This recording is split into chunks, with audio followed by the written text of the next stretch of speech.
Show us your love. Thank you, everybody, for being here. We know you, of course, you have many, many choices to make every single morning, and we really appreciate you choosing to spend some time with us. How are you?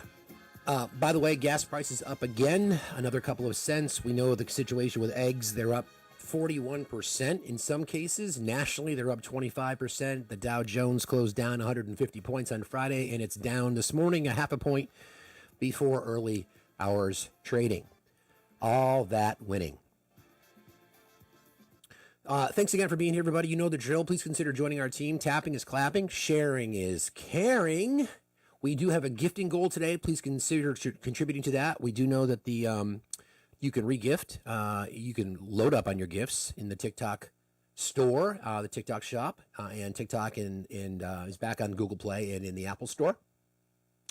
Also, I would like to encourage everybody. First of all, I want to send a thank you out to all subscribers. There's a subscriber goal here. I'll leave it up to you. We are asking if you have a subscription here and you are considering either not renewing for whatever reason, just go to our hub, which is Facts HQ, the Facts Hub. You'll find the link in the link tree in my bio, or you can go to FactsStillMatter.site and you can subscribe there. Plus, you can get all kinds of sweet merch. We have a whole bunch of brand new merch there, including Fuck Trump and Morse Code, Team Angry, Do Something, Feral as Fuck, all kinds of great stuff. Everybody's favorite, I Am Fucking Zen. While you're over there, check out everything. Also, there's a few little gift bags, and we're working on a special surprise for subscribers. So if you are a subscriber, or if you do subscribe before St. Patrick's Day, we are going to do a giveaway for subscribers. So that might be an incentive for you to head on over there to do that.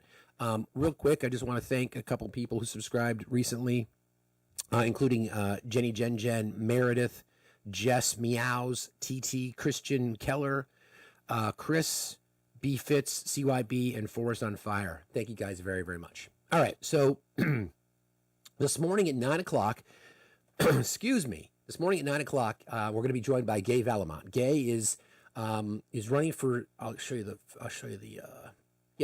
she's running for District 1. She's awesome. She's running for District 1 in Florida. We've been talking about this election for a very long time. It's a special election, comes up on April 1st. And we're going to talk to Gay. We're going to talk to her about her past. She's got an amazing story in what motivated her to run, talk about her district, her opponent. That's going to be at 9 o'clock. She'll be joining us. So please hang out until then. I really appreciate that. And I'm looking forward to this. This is a conversation or this is a situation where many of you ask like all the time, what can I do to help? How can I get involved? Well, we'll talk through that as to what it's like to try to be involved. And elections require a lot of money. Elections require a lot of activism. Elections require fundraising, door knocking, texting, phone calls, you name it. So again, that will be at 9 o'clock this morning. Gay Valmont, who's running again in District 1. So please tell your friends and please share out the live. And speaking of that, tapping is clapping and sharing is caring. All right. So there's still a lot of really concerning language that's come from not only the president, but from the vice president, the secretary of defense, when it comes to the Ukraine-Russian war. So if you go back to last week, there was a conversation that was had between the president and President Putin, and that call was first. So in an attempt to end the war, right, the first phone call that was made to Putin. Now, you can argue that he was the aggressor, but nowhere has there been any harsh language pointed directly at the Kremlin. It's always been appeasing to them. And we have proof that there's all kinds of examples of Trump throughout his history just bending a knee to to Vladimir Putin. Most recently, there was this over the weekend when he was, again, it's really important that we kind of frame this up. An American president sitting behind the Resolute desk in the Oval Office, right?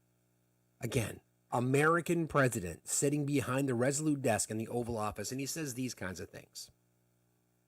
A big heart. Sir, on Ukraine, when Putin says that he really wants peace, do you believe him? Yeah, I do. I believe he wants. Okay. American president, when asked the question, do you believe the Russian president, who was a former KGB operative, who built his career on lying, misdirection, propaganda, the American president would ask the question, do you believe, thank you, Sam, do you believe Russian President Putin? And yes, I do. Peace. I believe that President Putin, when I spoke to him yesterday, I mean, I know him very well. Yeah, I think he wants peace. I think he would tell me if he didn't. Oh, really? I think I'd like to see peace. Do you trust President I Putin? believe that, I Yeah. believe that I trust him. I trust President Putin. he would like to see something happen. I trust him on this subject. I think he'd like to see something happen. I think it could have happened a long time ago. I think Biden, number one, it shouldn't have started, Here we go. but it did. And now all those cities are knocked down, like demolition sites. All those beautiful golden towers are knocked down. There's nothing going to replace them. But much more importantly, you lost millions of people. A lot of soldiers, but you lost millions of people. When they knocked down those cities, and they're all laying down on the side, they're lying down just in ashes and all crumbled up concrete. What? They literally look like a world-class demolition site. And many of them, almost all of them, but many of them, and this should have been done by Biden years ago. This should have never been allowed to happen. I know he's a friend of yours. But couldn't Putin just withdraw his He's a troops friend of today? CNN. That's why nobody watches Couldn't CNN anymore, Putin just because they have withdraw? No credibility. Not answer the question. Who else? Yes, please. Sir, you can find a buyer in the United States for tickets. Isn't that interesting? American president bending the knee. Now, keep in mind, this is not the first time that this has happened. Remember the Helsinki summit a few years back? This was when he was during the first Trump administration. Everybody, please keep tapping and sharing. Please consider gifting, and please consider subscribing. And these are my pay-ups above my head. The situation came up when they had this famous Helsinki summit, where there was some behind the doors meetings. The aides were asked to leave the room. So there's all kinds of questions about what was happening during that meeting. And again, there was a famous moment when they had the two podiums side by side, and there were questions asked about trust. So I just played for you when reporters asked him, do you believe President Putin? Yes, I do. Do you trust him? Yes, I do. Okay. And this is another example. This goes back to 2018, the press conference in Helsinki. The Russian state has never interfered and is not going to interfere into internal American affairs. So President Trump being asked a question about the 2020 election, or about the 2016 election. Including election process. Just now, President Putin denied having anything to do with the election interference in 2016. Every U.S. intelligence agency has concluded that Russia did. They think it's Russia. I have President Putin. He just said it's not Russia. I will say this. I don't see any reason why it would be. I think in Russia they wouldn't be gone so easily. I think it's a disgrace that we can't get Hillary Clinton's 33,000 emails. So I have great confidence in my intelligence people, but I will tell you that President Putin was extremely strong and powerful in his denial today. And what he did is an incredible offer. He offered to have the people working on the case come and work with their investigators with respect to the 12 people. I believe that Russia is a democratic state. Listen to that part again. I forgot about that little nugget. I will tell you that President Putin was extremely strong and powerful in his denial today. And what he did is an incredible offer.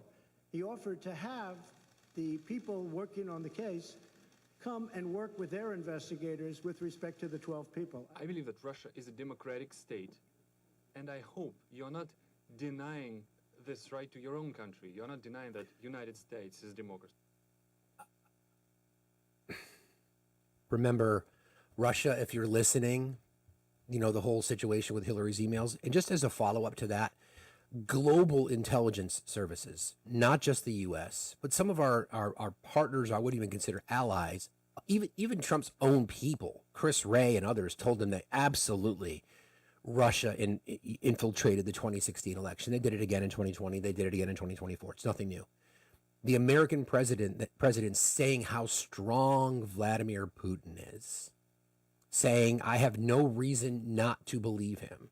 Same press conference, asked about the bounties that were put out on the heads of Russian soldiers.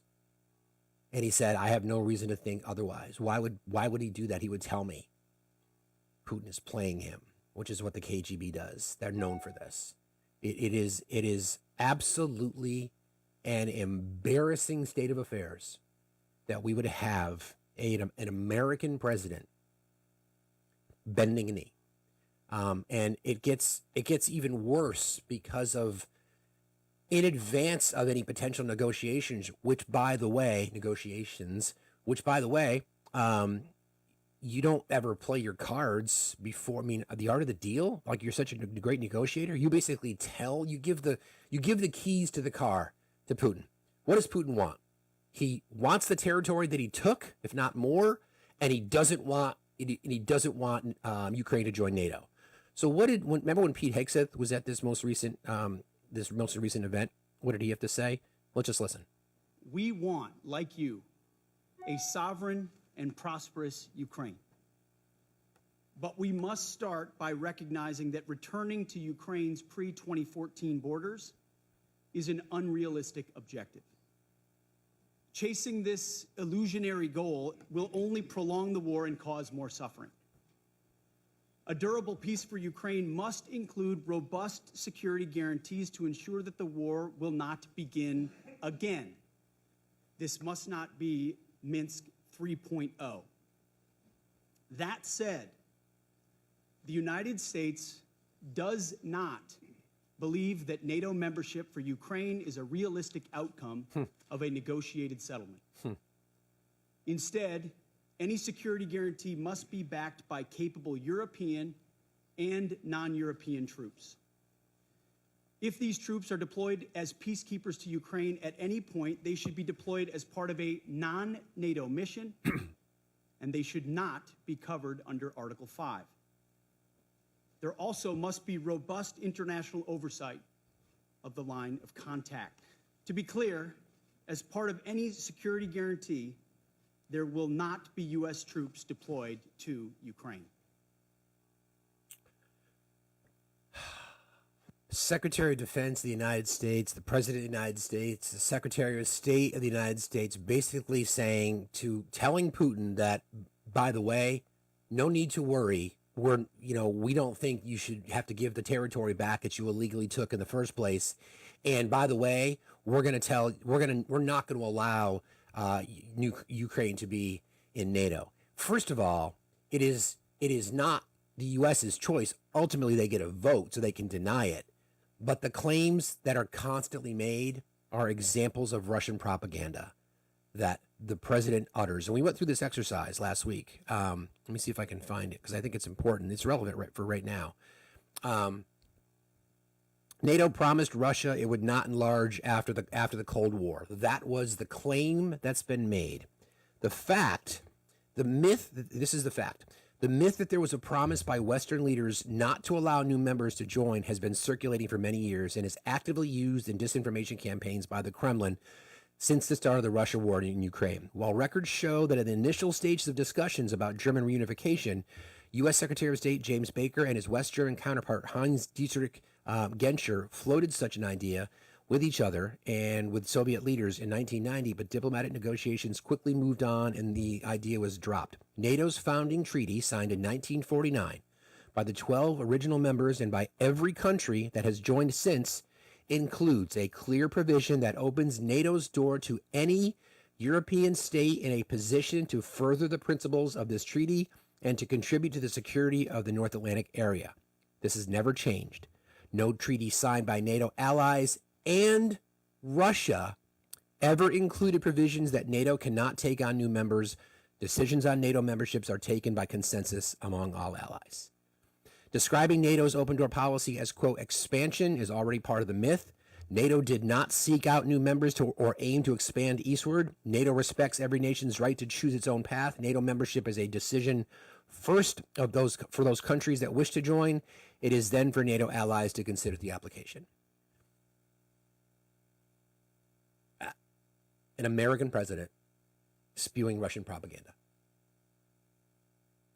I don't even know what to say. It is just, it's just, here we are. the America First people just literally watching as the keys to our democracy is handed over to our autocratic leaders. Hi, Erica. Good morning. Listen, I'm not going to stay very long because I know you have a special guest coming this morning. Not till 9. I did want to point a couple of things out. First of all, that we've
construction zones and all of the buildings being destroyed.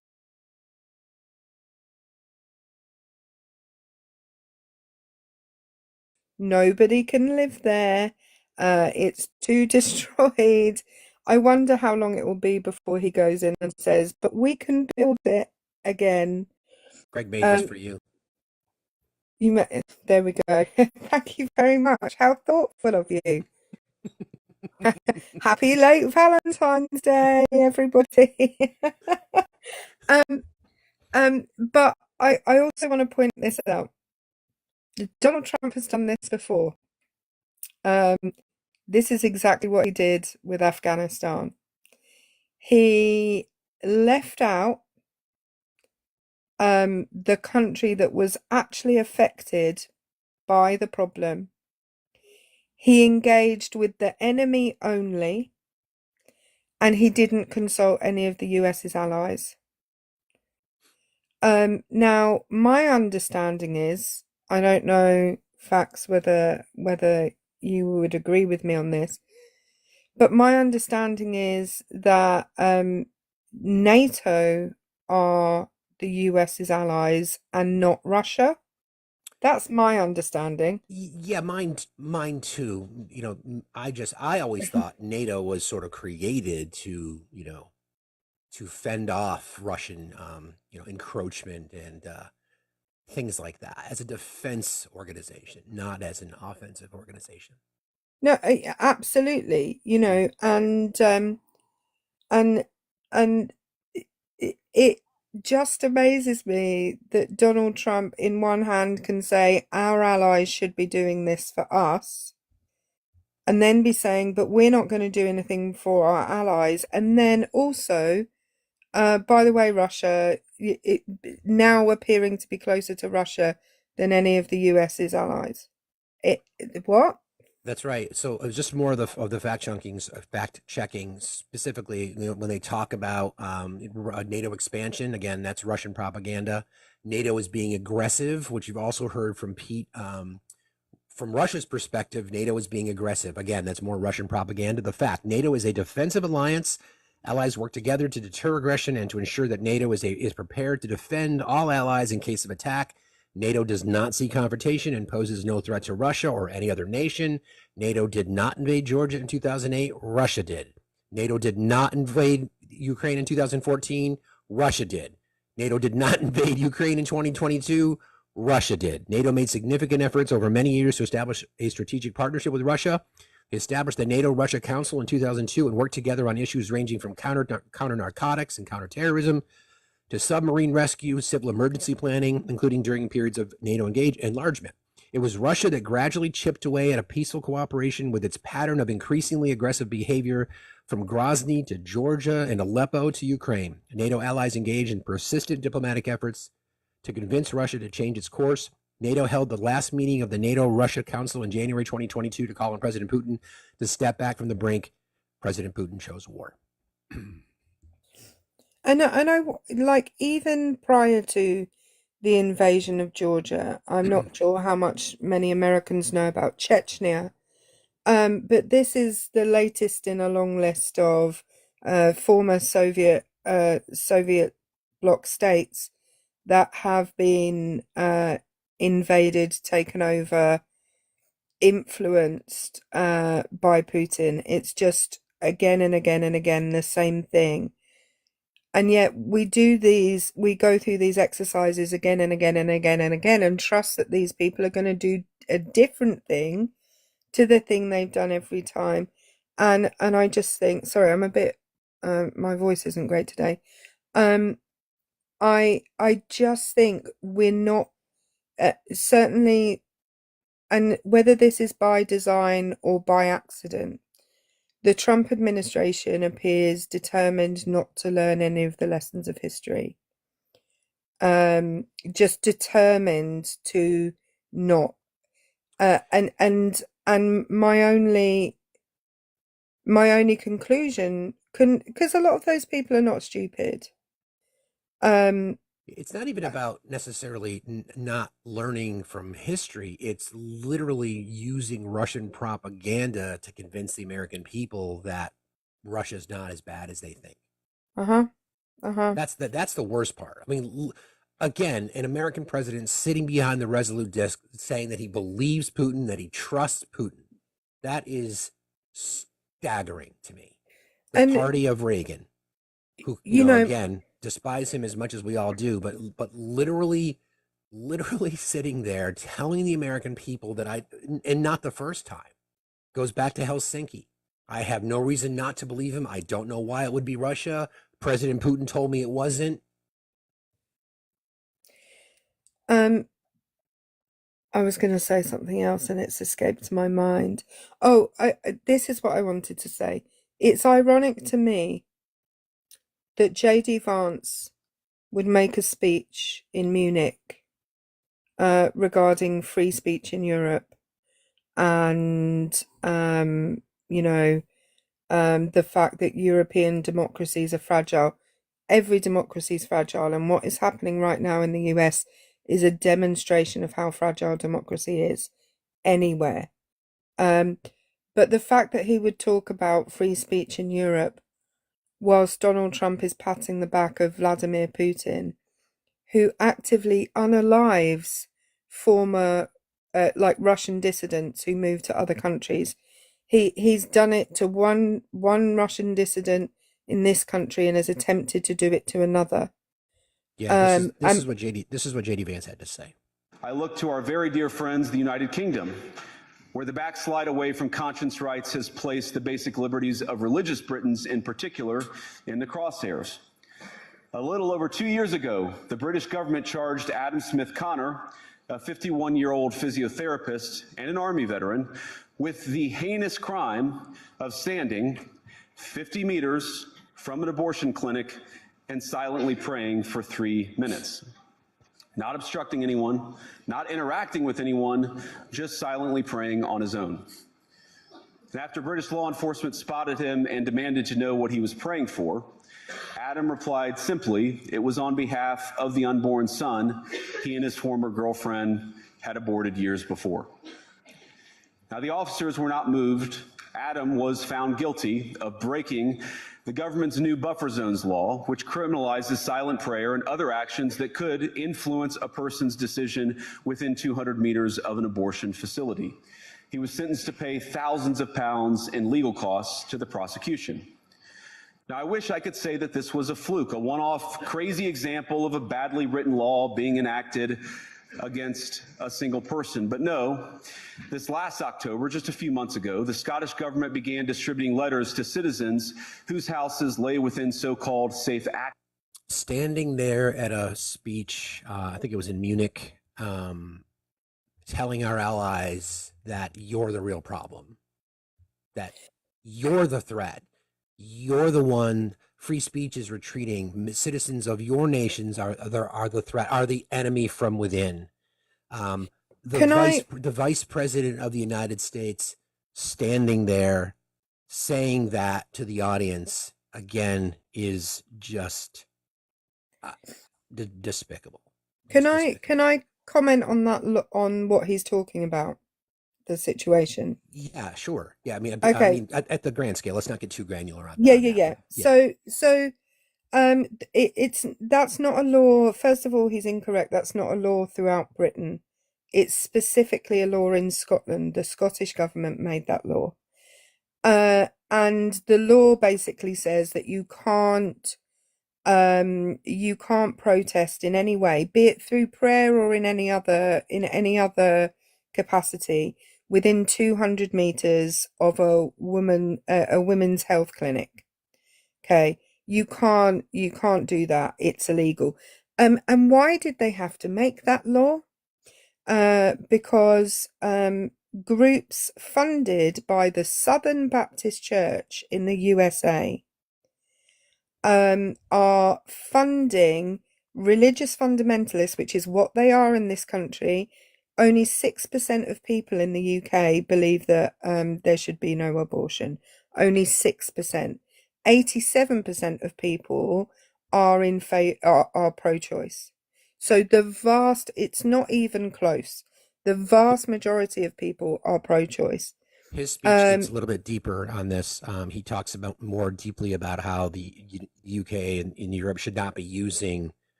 AI to suppress speech. Level playing field. Now, with the president's recent executive order on AI, we're developing an AI action plan that avoids an overly precautionary regulatory regime while ensuring that all Americans benefit from the technology and its transformative potential. Now, we invite your countries to work with us and to follow that model if it makes sense for your nations. However, the Trump administration is troubled by reports that some foreign governments are considering tightening the screws on U.S. tech companies with international footprints. Now, America cannot and will not accept that, and we think it's a terrible mistake, not just for the United States of America, but for your own countries. The U.S. innovators of all sizes already know what it's like to deal with onerous international rules. Many of our most productive tech companies are forced to deal with the EU's Digital Services Act and the massive regulations it created about taking down content. Anyway, it's just more criticism. The whole point is, and again, it's X. The entire point of these speeches, the entire point of J.D. Vance calling out our allies, Pete Hegseth going in defending Russia's invasion by saying you're not going to get that territory back, the threats that Trump has made and the promises that he's made and the bending of the knee that he's given to Putin while sitting in the Oval Office are examples of isolationism. These are the examples of what we've seen previously, examples of what they want from an America First perspective. We know that, I talked about this last week, we know an example of one of the reasons that you invest in USAID and you send foreign aid is for soft power. Basically what that means is if you use humanitarian, medical, food aid and supplies to go to areas that are decimated for whatever reason, you send that product in with a big old American flag wrapped around it. You get people with American flag patches on their arm. It creates a sort of an impression that this is the country that's here to help me. It gets you leverage when it comes to trade deals. It gets you deference paid to minerals and or resources of those countries. Good or bad, you can believe it philosophically, but it's advantageous to Americans as well. If we stop doing that, Erica mentioned this earlier, if we stop doing that, China is standing by, ready to move on in. You think people don't understand that our economy, our strength in the world has a lot to do with our military in locations. We back it up with the U.S. military. Again, good or bad, but that is the reality of our world. A lot of people say we don't want to be doing that anymore. Well, then you'll pay the price because China will move in. Yeah, I'm sure you were just concentrating on what you were looking at, but I was kind of halfway through a sentence when you said when you started saying, yeah, and it gets deeper. But it's just all of this is just really concerning. Super concerning, and I know you all know that. You don't need me to tell you that. But yeah. I watching this from afar, but obviously it concerning us as well because speeches like that are being made. It's crazy. Yeah. Then Zelensky was interviewed, and I did a video on this over the weekend. Volodymyr Zelensky was interviewed by Christiana Amanpour about conversations that Zelensky had with Trump. And I think this is telling because if you wanted an example of world-class trolling, this is it. Did you tell, as was reported, President Trump, that Putin is only doing this and agreeing to talks because he's afraid of Trump? Did you tell him that? Yes.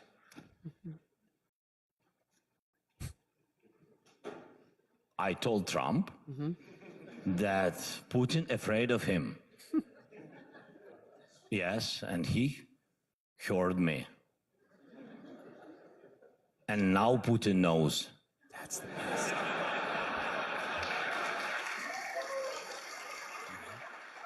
That is friggin' brilliant. That is that is the geopolitical mic drop when you basically say you stroke Trump's ego, and then anyway. It really shows that Zelensky was a comedy actor, right, before he became the president, because his timing on that was impeccable. Impeccable. Totally agree. I'll bring up the modern scientist. And again, friends, we're marching towards 9 a.m. At 9 o'clock, our friend Gay Valmont will be joining us, and we'll be talking about her race in that special election in Florida. Good morning, scientist. How are you today? Modern scientist, are you there? I guess not. Okay. Can I just encourage everybody to tap the screen and share the live as much as possible? We are a bit down on numbers today. Normally we'd be about 1,000 people now. So if you can tap and share, that's really going to help get us out onto the FYP. So please continue to do that. Thank you. Good morning, Del Rey. How are you today? Hi, Del Rey. How are you? Okay, I guess not. All right. So let's go back to some of the recent conversations about inflation. Obviously, I'm going to drop down, Steve, if that's okay. But Sure. have a great rest of your show. I'll be listening in. Okay. Thank you. Bye. Thanks. Bye. We know the inflation rate's up. It's gone up for the first time in 7 months to 3%. So remember the rhetoric that the president on the campaign trail had ushered about inflation. I will end the devastating inflation crisis immediately, bring down interest rates, and lower the cost of energy. We're going to bring those prices way down. A vote for Trump means your groceries will be cheaper. Groceries, cars, everything. We're going to get the prices down. Starting on day one, we will end inflation and make America affordable again. Okay. So then he's interviewed recently regarding the cost of eggs, and because he's such a man of his word, this is what he had to say. Prices have reached an all-time high. It was before I ever got here, it was at an all-time. Remember, I've been here for 3 weeks, and when you saw the inflation numbers, I've been here for 3 weeks. I have had nothing to do with inflation. This was caused by Biden. I had 4 years of virtually no inflation. So I'm just taking over. But I'll tell you what, this country has made more progress in the last 3 weeks than it's made in the last 4 years. It appears that our president has a... Wait.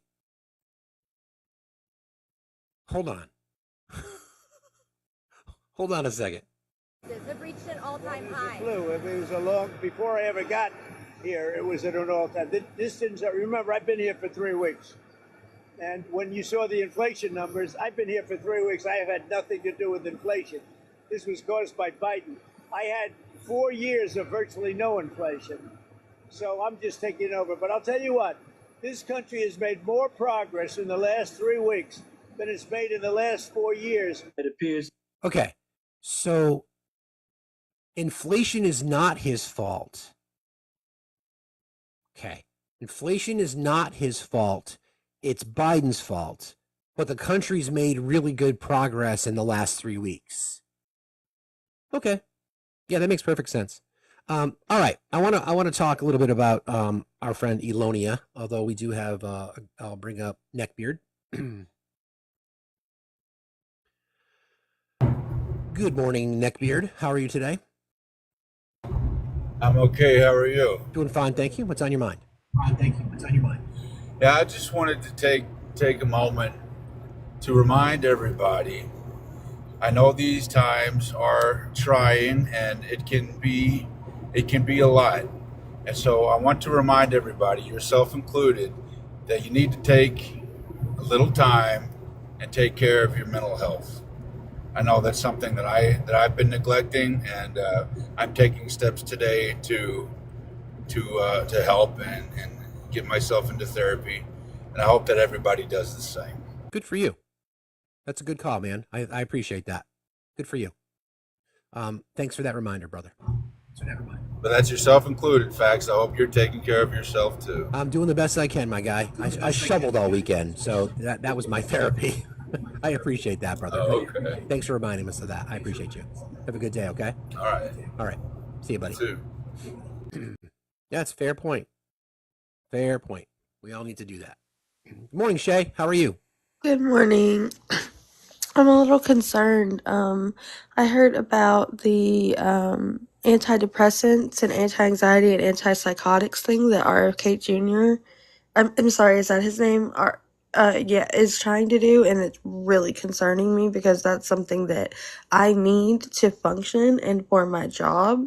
And so I'm a little bit scared this morning.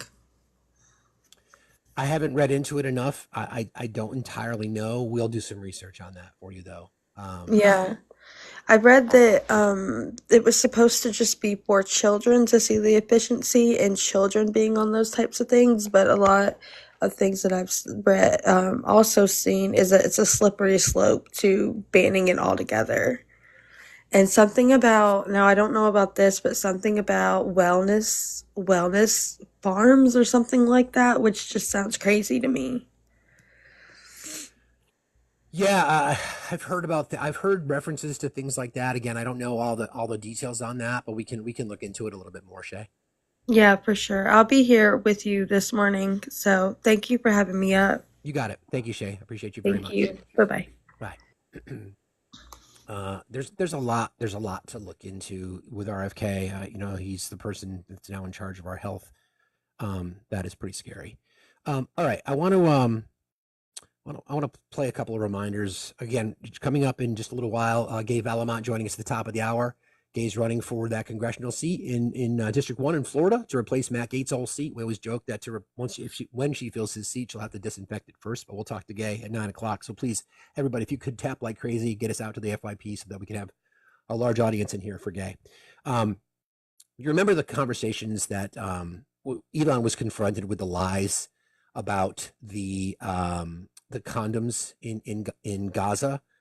Remember, he went public. That same information was shared by the president. It was shared in press circles. The right-wing media machine got a hold of it, and then he was confronted with it. And then he basically passed the buck, saying that I'll make mistakes. Right? Let me just find the clip because if you just hear what he had to say, it's just a little disturbing. So here it is. Mr. Musk, you said on X that an example of the fraud that you have cited was $50 million of condoms was sent to Gaza. But after fact check this, apparently Gaza in Mozambique, and the program was to protect them against HIV. So can you correct this statement? It wasn't sent to Hamas actually. It was sent to Mozambique, which makes sense why condoms was sent there. Yeah. And how can we make sure that all the statements that you said were correct, so we can trust what you say. Well, first of all, some of the things that I say will be incorrect and should be corrected. Wasn't corrected. Nobody's going to bat 1,000. I mean, we will make mistakes, but we'll act quickly to correct any mistakes. So again, not corrected anywhere. No retraction. No messages put out on the Doge website, which is just an ad for Dogecoins. No posts on Twitter or X about making those corrections. We know why condoms were sent to the province in the Gaza province in Mozambique, Africa, to help them fend off STD and HIV outbreaks. Okay, boom. It just continues. And this is, again, part of why this whole exercise that the right continues to cheer for, where it's just examples of so much corruption as to the illegitimacy of what he's doing. So the latest claim, I'm not sure if you guys saw this, the latest claim was that 150-year-olds are getting Social Security. Well, this is what he had to say about that. saying that, no, actually, we are going to complain. If money is spent badly, if your taxpayer dollars are not spent in a sensible and frugal manner, then that's not okay. Your tax dollars need to be spent wisely. Sure. On things that matter to the people. Okay. I mean, these things, like, it's just common sense. It's not. Okay.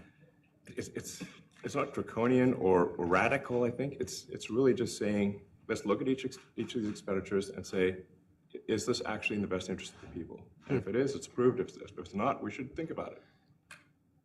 So, there's crazy things like just cursory examination of Social Security, and we've got people in there that are 150 years old. Now, do you know anyone who's 150? I don't. Okay. So the claim there is that there are people that are 150 years of age getting Social Security. That's the claim. And remember, the tech world, though people who will bend a knee for Elon, consider him a tech genius, right? And then he brings in members of, the camp counselors in training, the Doge boys, that they're the ones that are the experts. Well, do you know what? There's no 150-year-olds on Social Security, obviously. It's COBOL. It's a computer language updated February the 15th. Elon Musk claimed that his team found 150-year-old people collecting Social Security. He implied there were unalived people being sent benefits with checks cashed by someone else. But no, people are not getting that, and the people getting paid are very much alive. They are collecting their own benefits. They're not committing fraud. They're just not 150 years old, of course. Reports say that his group, which is made up of fairly young people, what those kids don't realize is that Social Security uses very old computers. They've programmed with an old version of the program language COBOL. A bit of history. On May 20th, 1875, a bunch of countries got together to create an International Bureau of Weight and Measures, which established uniform standards of mass and length. Later on, the Bureau established rules for dates as well. The dates standard used starting with a starting date of May 20th, 1875 to honor the creation of the Bureau. Old versions of COBOL use that date as a baseline. Social Security's computers use that old version. Dates are stored as the number of days after May 20th, 1875. So what happens if Social Security doesn't know a birth date? That field is empty in its records. Thus, that person appears to have a birthday of May 20th, 1875, or 150 years ago. These guys are supposed to be the top of the heap when it comes to their technical chops, and that's the lie that they tell. Another one. Are we going to see a retraction on that? Probably not. Hi, Eve. Good morning. How you doing? I'm fabulous. We know Traffic that. was flowing great for me this morning, so I got to my destination very quickly. I Thought I'd love give that. you a quick little break before our wonderful guest arrives. Appreciate that. Sure. Well, good morning, everyone. Y'all know that I'm here to remind you to support our fabulous hostess with the mostest. He's our wild-eyed, woke warrior, a wielder of wisdom, and he's here every day with that fiery, feral fist for freedom, bringing you facts over feelings, because facts still matter, and they always will. If you have the means, let's help Fax meet his gift goal. You can find the pay apps on the link tree of his bio, as well as the Fax HQ and Discord link. You can reach the HQ via FactsStillMatter.site. We've got news and media, live sources that are referenced here on the show, community resources for veterans, LGBTQ, and more, and all of that's available to you. You can view and purchase merchandise. And if you're a sub, you get 10% off merch. It's one of our perks. If you aren't a sub, what are you doing? Especially if you're placing an order, you might as well sign up and get that discount. It literally pays for itself. Plus, there's no better time. You can join now for $3 a month with a discount for annual subscribers. It's a hell of a deal. As Steve mentioned, we're always trying to add perks. One of them is a set of 3 Fuck Your Feelings bookmarks that I made with my own 2 little hands just for our subscribing members that place an order as a way to say thank you for your support. I also wanted to give a quick little shout out to 2 annual subscribers that joined on the day of our Valentine's Day shout out. That's TT Lee and Meredith. I missed y'all. They were last minute, but I want to say thank you and we appreciate you. Thank you very much. Yeah, our newest perk that we came up with, if you are an active member, we're going to enter you into the Luck of the Irish raffle, where we are going to pick a member at random and give you the opportunity to pick out a merchandise item of your choice, or if you would like a charitable donation in your name, we are going to do that for St. Patrick's Day.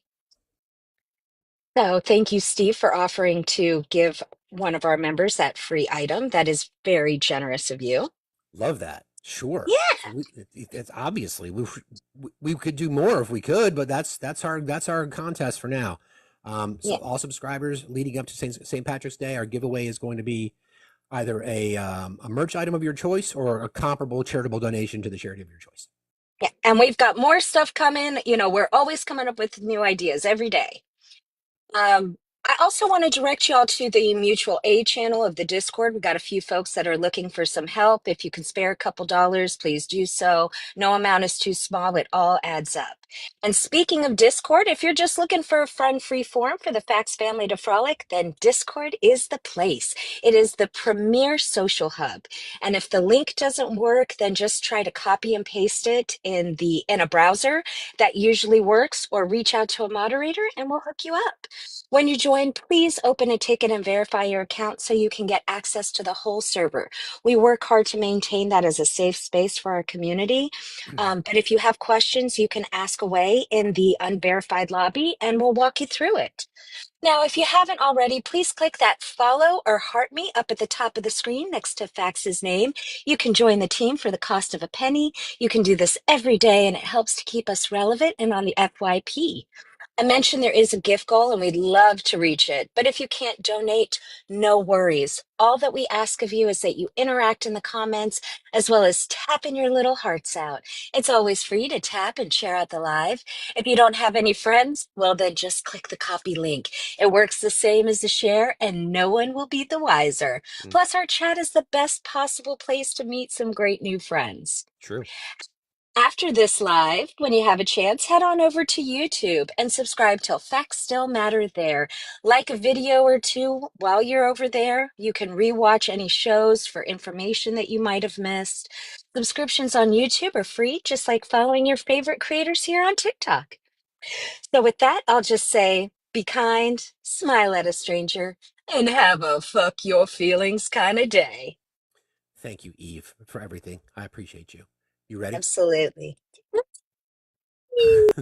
I also want to shout out to a misbehaving woman who subscribed. Melly, thank you very much for your subscription. Again, as a reminder, 9 o'clock, Gay Valmont's going to join us, and we'll talk about, I want you all to get to know Gay. And as a reminder, we've talked about how important this race is. One of the 2 special elections in Florida coming up on April 1st. Everybody's always asking how they can get involved. This is how you can get involved. We're going to talk to her at 9 o'clock. Good morning, Hopeful. How are you today? Hopeful American. How are you? Your teacupping friend. Okay. Sorry.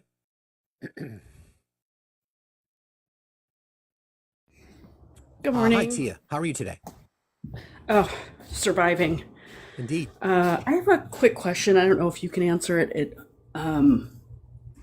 How I got into a huge fight with my mother, but that's a whole big thing about the orange man in the office. Because my son is affected by autism and he's in a group home and they're, proposing to cut Medicaid. And I was explaining this to her and she's like, I don't know what you're talking about. Where can I find a document that is kind of explicit on showing me what his tax plan is? Because I've been searching it and I'm having difficulty. So now it's reporting on based on what the top line proposals are. So one of the proposals, so the House and the Senate are trying to find, a sort of a compromise because they're going to need each other to pass this legislation. Right. So the Senate wants to push off the tax cuts until later in the year. The House wants to do it now.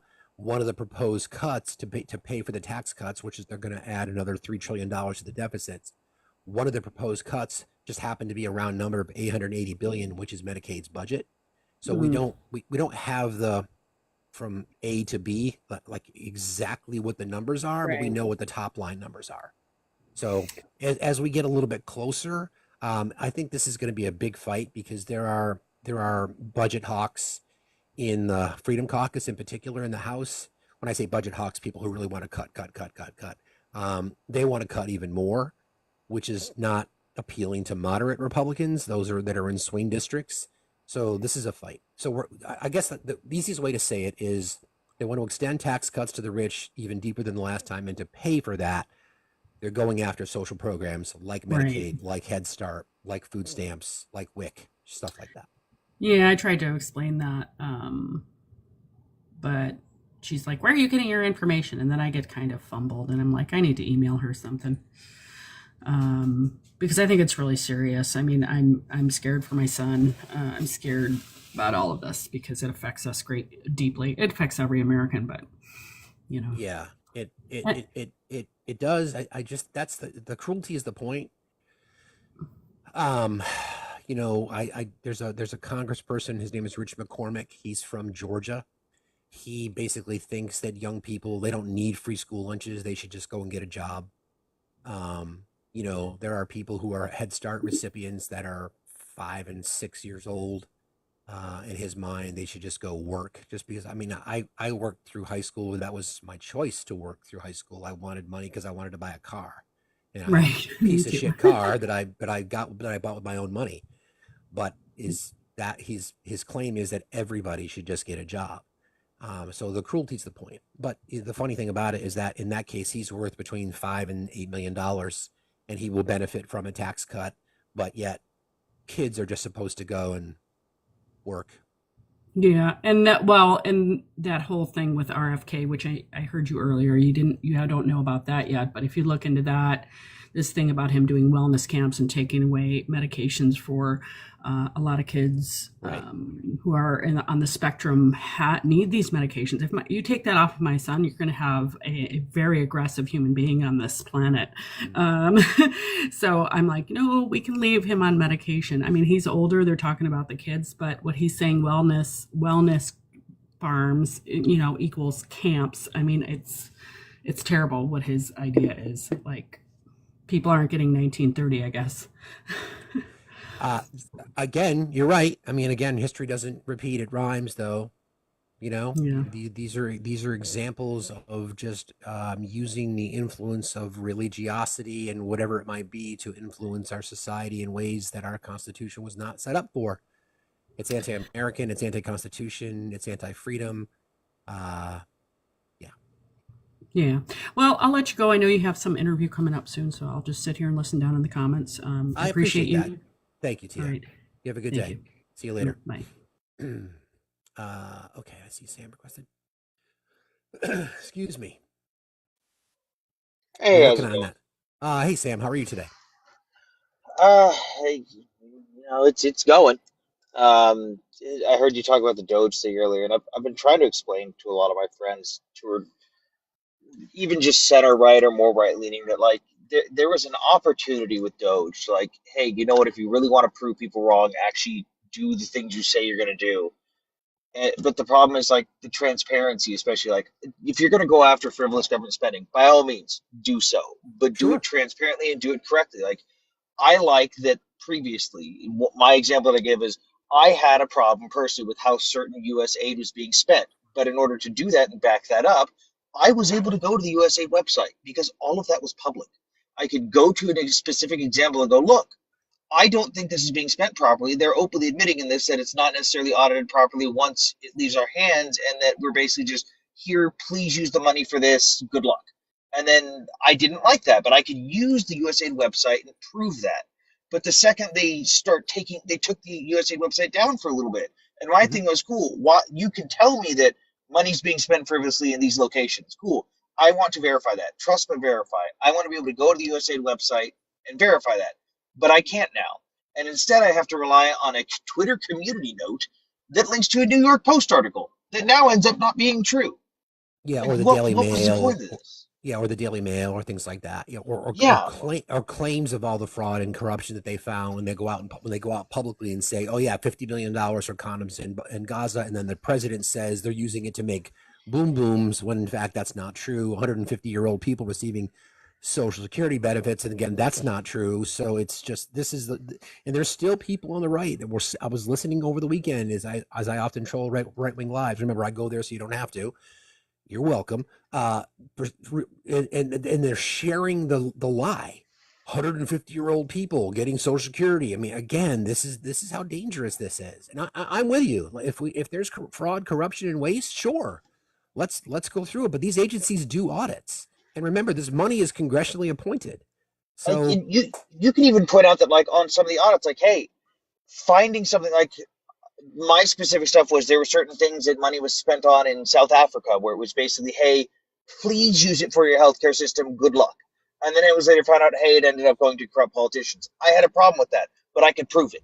I could go to the source and I could go, look, this is the evidence. This is verifiable. You cannot hide this. But now they're hiding it. Like you had a chance to go forth and actually do what you said you were going to do and prove people wrong. And you're just like, I don't understand what the logic is behind, no, I'm going to do it and you just have to trust me. Like, I don't understand it. Well, complete transparency would have been to go through the process of becoming an agency, like Congress. Also that. Would set up an agency, right? Congress would say, let's set up an agency. Let's send Elon Musk through a background check. Let's have him appear before Congress and testify. But no, they can't do that. No, that would be like they could have even pointed out that like, hey, you could say that there was during the audits, there was a bunch of organizations that didn't necessarily fail the audits, but they had quite a few findings. A finding doesn't necessarily mean you fail. A finding could just be, hey, there is a problem with how certain money is being spent. Why not address that? Why not go, instead of going, oh, these people should be failing their audits? No, you have the audit in hand. Right. Look at the finding. What was the finding? Go through the details. Like, I'll go one step further. Just because there's money spent on something does not mean it's fraud. They just don't like what it's being spent on. It's not fraud. Or even it's been allocated, but it hasn't been spent yet. Like just because something's been allocated but hasn't been spent. Like I've been hearing people claiming that the aid to Ukraine is now part of USAID, which it's not. And the whole thing of, oh, there was $100 billion. Where did it all go? Why is it missing? It just hasn't been spent. Like there's an entire Ukraine Oversight Committee website that's publicly available. Hell, you can even look into the investigations. They're public.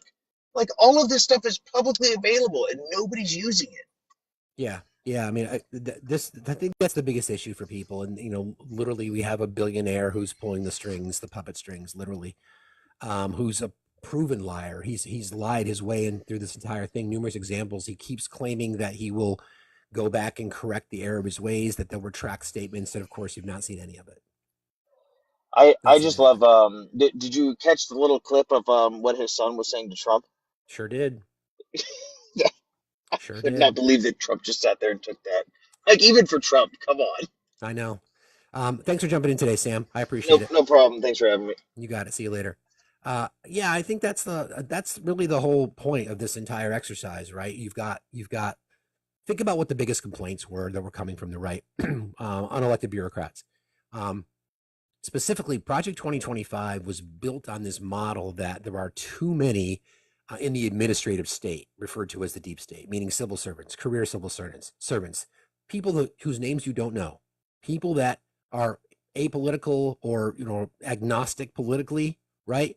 They are there to do the job. They're the ones that keep the government open, right? They're the ones that keep the government functioning. They're all considered part of the deep state. So they get fired and replaced with loyalists who are incompetent, including people that were fired last week who are responsible for making sure that our nuclear stockpile is safe. And then the Trump administration realized how they fucked up, and they have been desperately trying to hire these people back.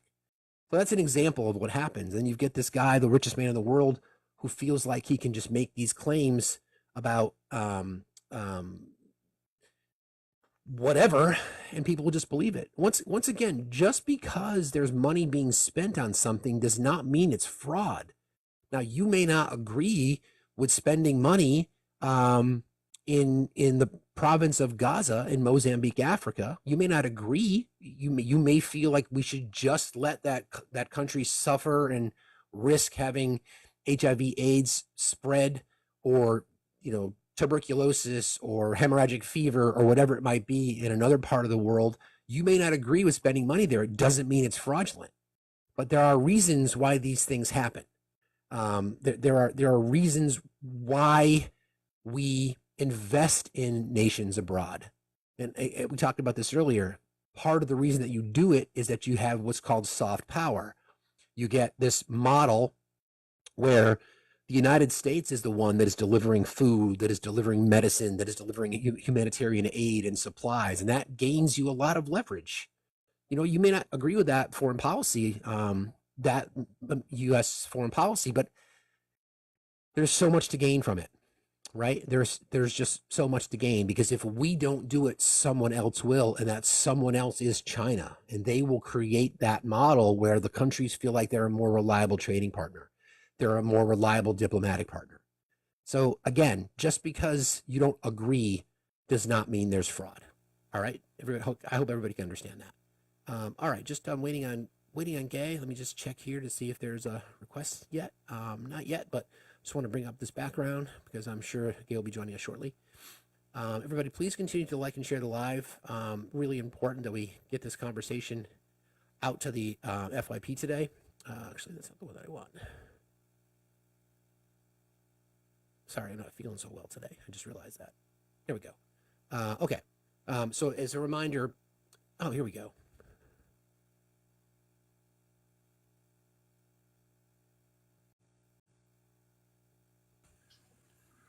Good morning. Hello. Good morning. How are you? Good. How are you?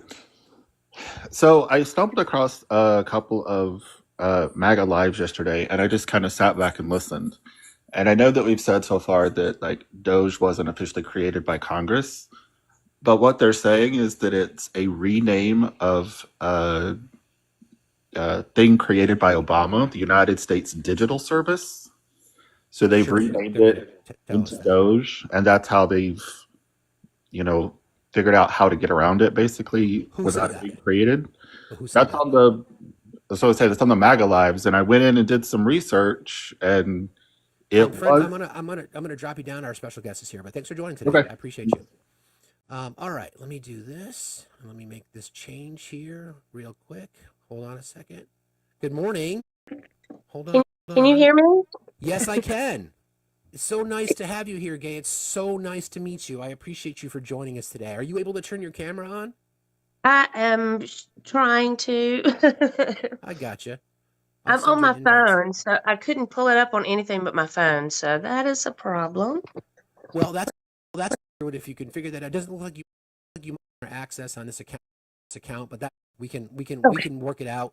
We can get through it. So thank you so very much for being here. I really appreciate that. And I just want to also send a shout out to your team, Catherine in particular. You've got a really amazing team behind you. That's really I know you know this, but you're in really good hands with that group behind you. So please. Oh yeah, they are great. Yeah. Well, we've only had 18 months to put it together, so.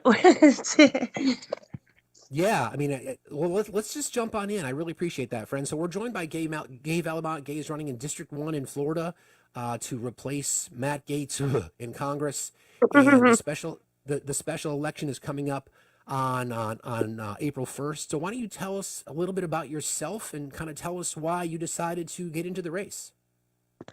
Well, I am a gun violence prevention activist. I have been in Florida for the last 13 years. And for a long time, we have seen Florida get more radical. And I knew that I was capable of taking this step. And some things in my life just led to this point. And so I'm ready to take on this fight. I have been ready since day one. It's always intriguing to me because I think I might have mentioned to your staff that I held public office when I was younger, not at the federal level, but at the state level. So I've always wondered by, people's inspiration for running. I know you've had some personal tragedy in your life. Yeah. I don't know how much you want to get into that, but I think it just speaks to how courageous you are and how thank you you. have many, many reasons just to say, I'm not going to bother, but instead you've turned it into this activism role. Yeah. So we moved to Florida. My husband and my 3.5-year-old moved to Florida in 2014, and I'm an athletic trainer by trade. So, an athletic trainer is the person that runs out on the football field when you get hurt. And so I worked at medicine in Atlanta. That was my career. And when we moved to Florida, it was a little cheaper to live here. So I worked part-time, was a full-time activist and full-time mom. And we dug into the community here in Northwest Florida, and it became our forever home. And, as life kicks you in the teeth sometimes, my husband was diagnosed, my 44-year-old husband was diagnosed with ALS. And, when COVID was happening and it was all crazy in 2020. And as we were trying to navigate that my husband had ALS and it was 100% fatal disease, my 7-year-old fell down, or excuse me, my 8-year-old Eli fell down at school and couldn't regain his balance. And we rushed him to the ER, and 10 hours later, we were life flighted to Miami to Nicholas Children's Hospital. I was told after we arrived that I was put in a conference room alone because my husband was confined to a wheelchair, so he was not able to be there.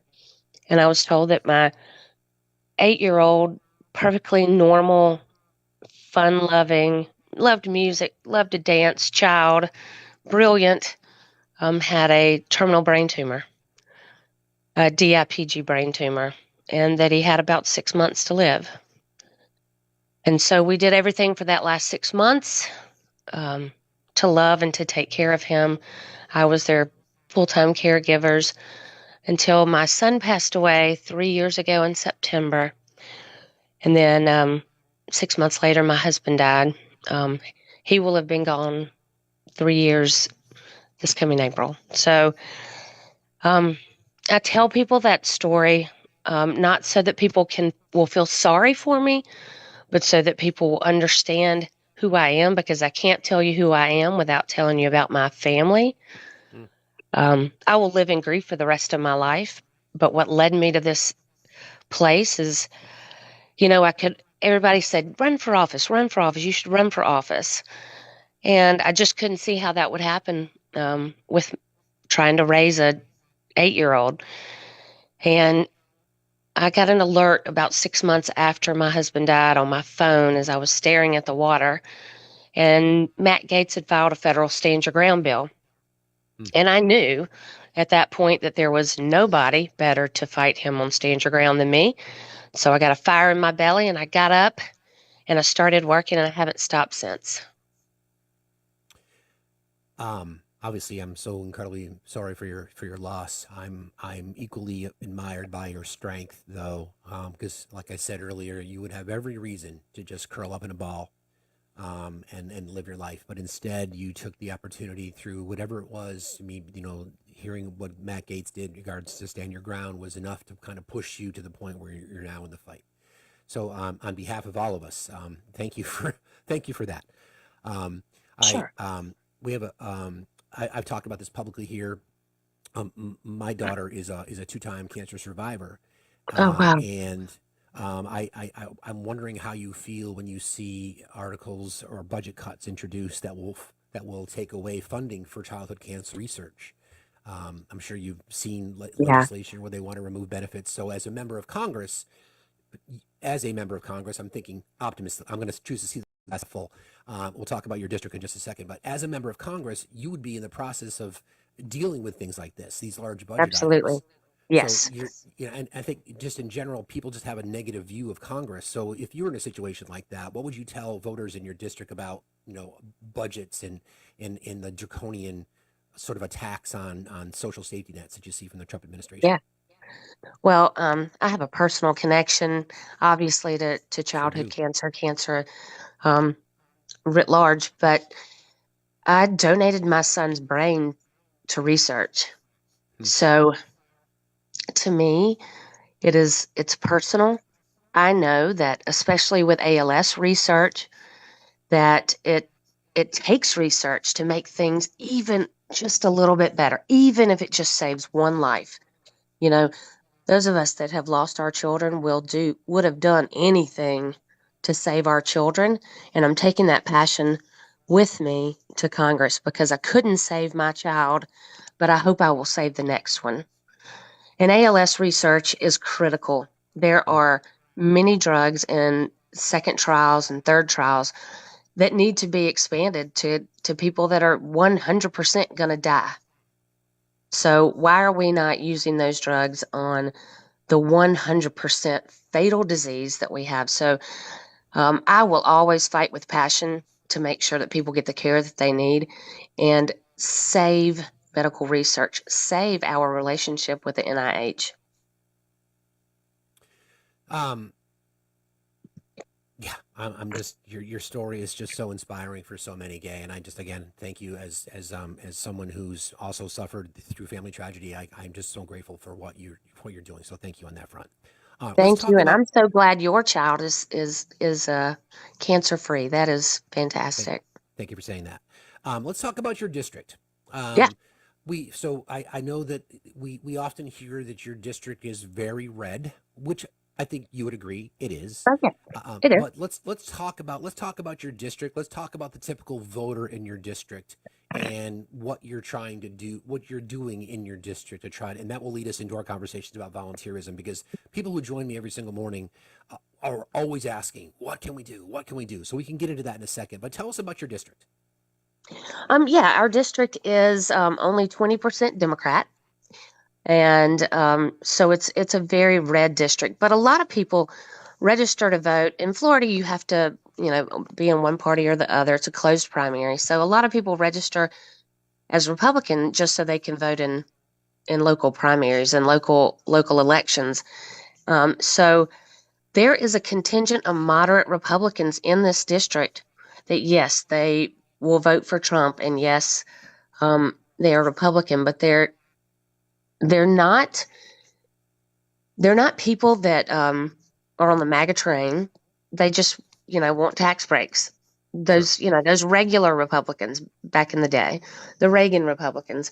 And so I've spent the better half of 18 months talking to those people because it's in the Panhandle, correct? Yes, it's in the Panhandle. It is essentially South Alabama. It goes all the way from Mobile, from the Mobile Pensacola line to halfway through Destin. So it is 4 counties, really 3.5, and about 775,000 people. And I feel like I've tried to talk to all of them. Yeah, I mean, I think you said something to the fact that it's only 20% registered Democrats. So is this Correct. is some of what you're doing now to try to get more people registered? Like, do you know? Like, I'm curious about primaries. I think Catherine said something to me when we spoke initially to set this up. Thank you again, Catherine, if you're out there. about how there was relatively low turnout in your challengers primary. Yeah, correct. Yeah. Okay. So that seems like there might be an opportunity there potentially. Oh, yeah. There was 16% turnout in the Republican primary, and there were 10 Republicans running. And, some candidates that had been in office before. It was a contentious, but fun for me to go watch their forums, Sure. just to check everybody out. And it was, who could be more radical? Jimmy Patronis came out of the primary, and he is the CFO of Florida. He also has, $10,000 in his own PAC, and he's worth about $8 million.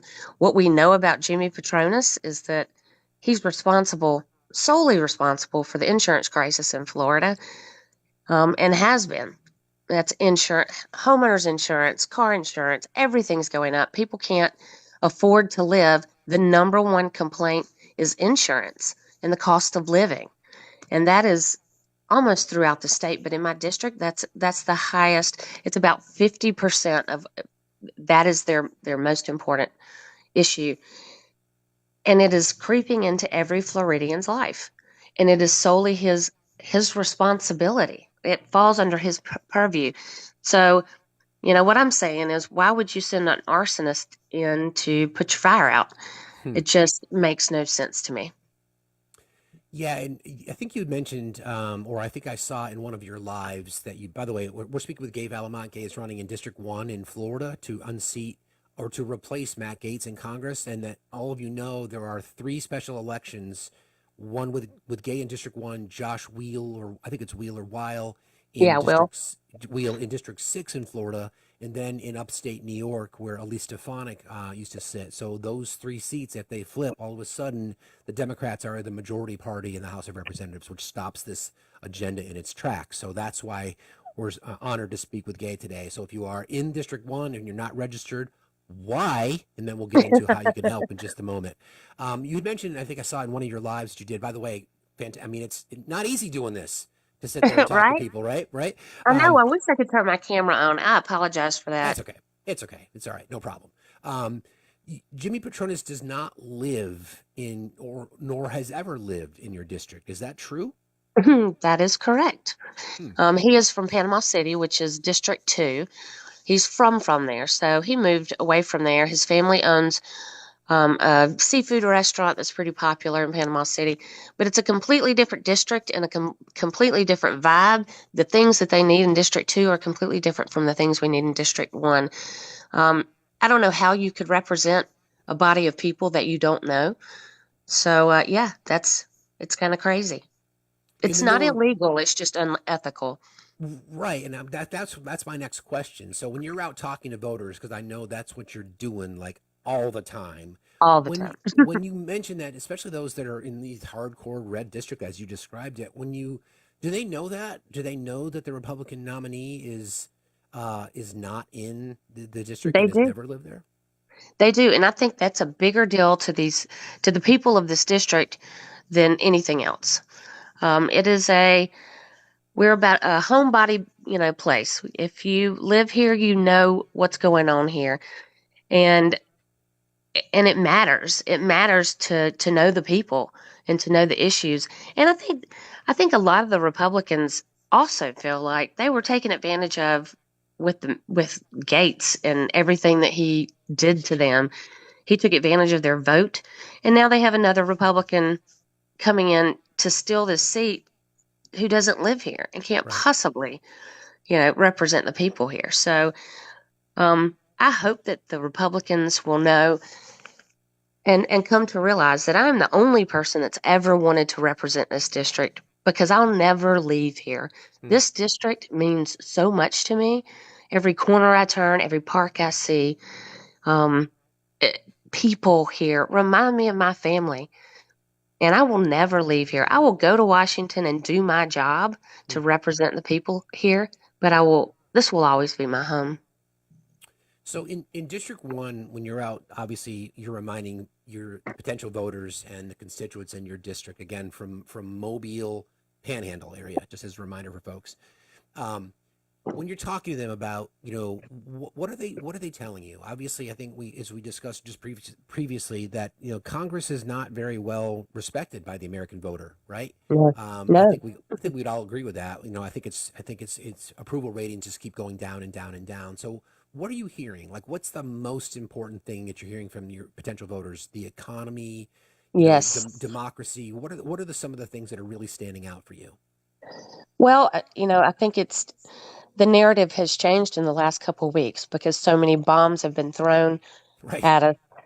um, but I think the most important thing, and what I'm hearing right this minute, is we have 20,000 civil servants that live in this district. And we have had people walking in our door and crying because they got the letter that all the federal employees got. We'll buy you out. You don't have to work. You will pay you out till September. And that money's not even appropriated. The only body that can appropriate money is Congress. And so having to have those conversations with people because we don't have representation right now, ordinarily these people would go to their representative and say, hey, what the hell's going on? They are coming to me, and I am giving out as much information as possible. This buyout plan, I've encouraged people not to take it because it's a false flag.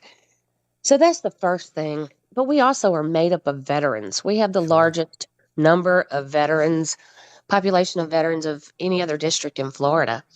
And, on the chopping block are VA benefits. A lot of conversation about VA benefits.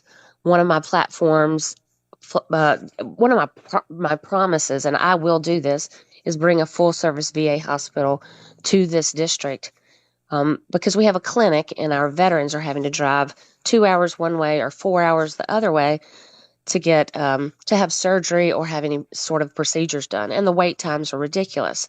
But we got the news the other day that 6 doctors at our VA clinic have already resigned, which is going to put wait times. It's scary right now, and I understand what people are going through, and I'm trying to get there as fast as possible so that Congress can move, so that Congress can block some of these not well thought out plans that Donald Trump has. To say the least. I would Yeah, say. that was the best way I could put it. Yeah.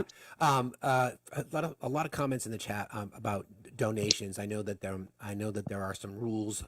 TikTok coins is not something that necessarily is part of the federal election guidelines as far as No, fundraising. the FEC does not allow that.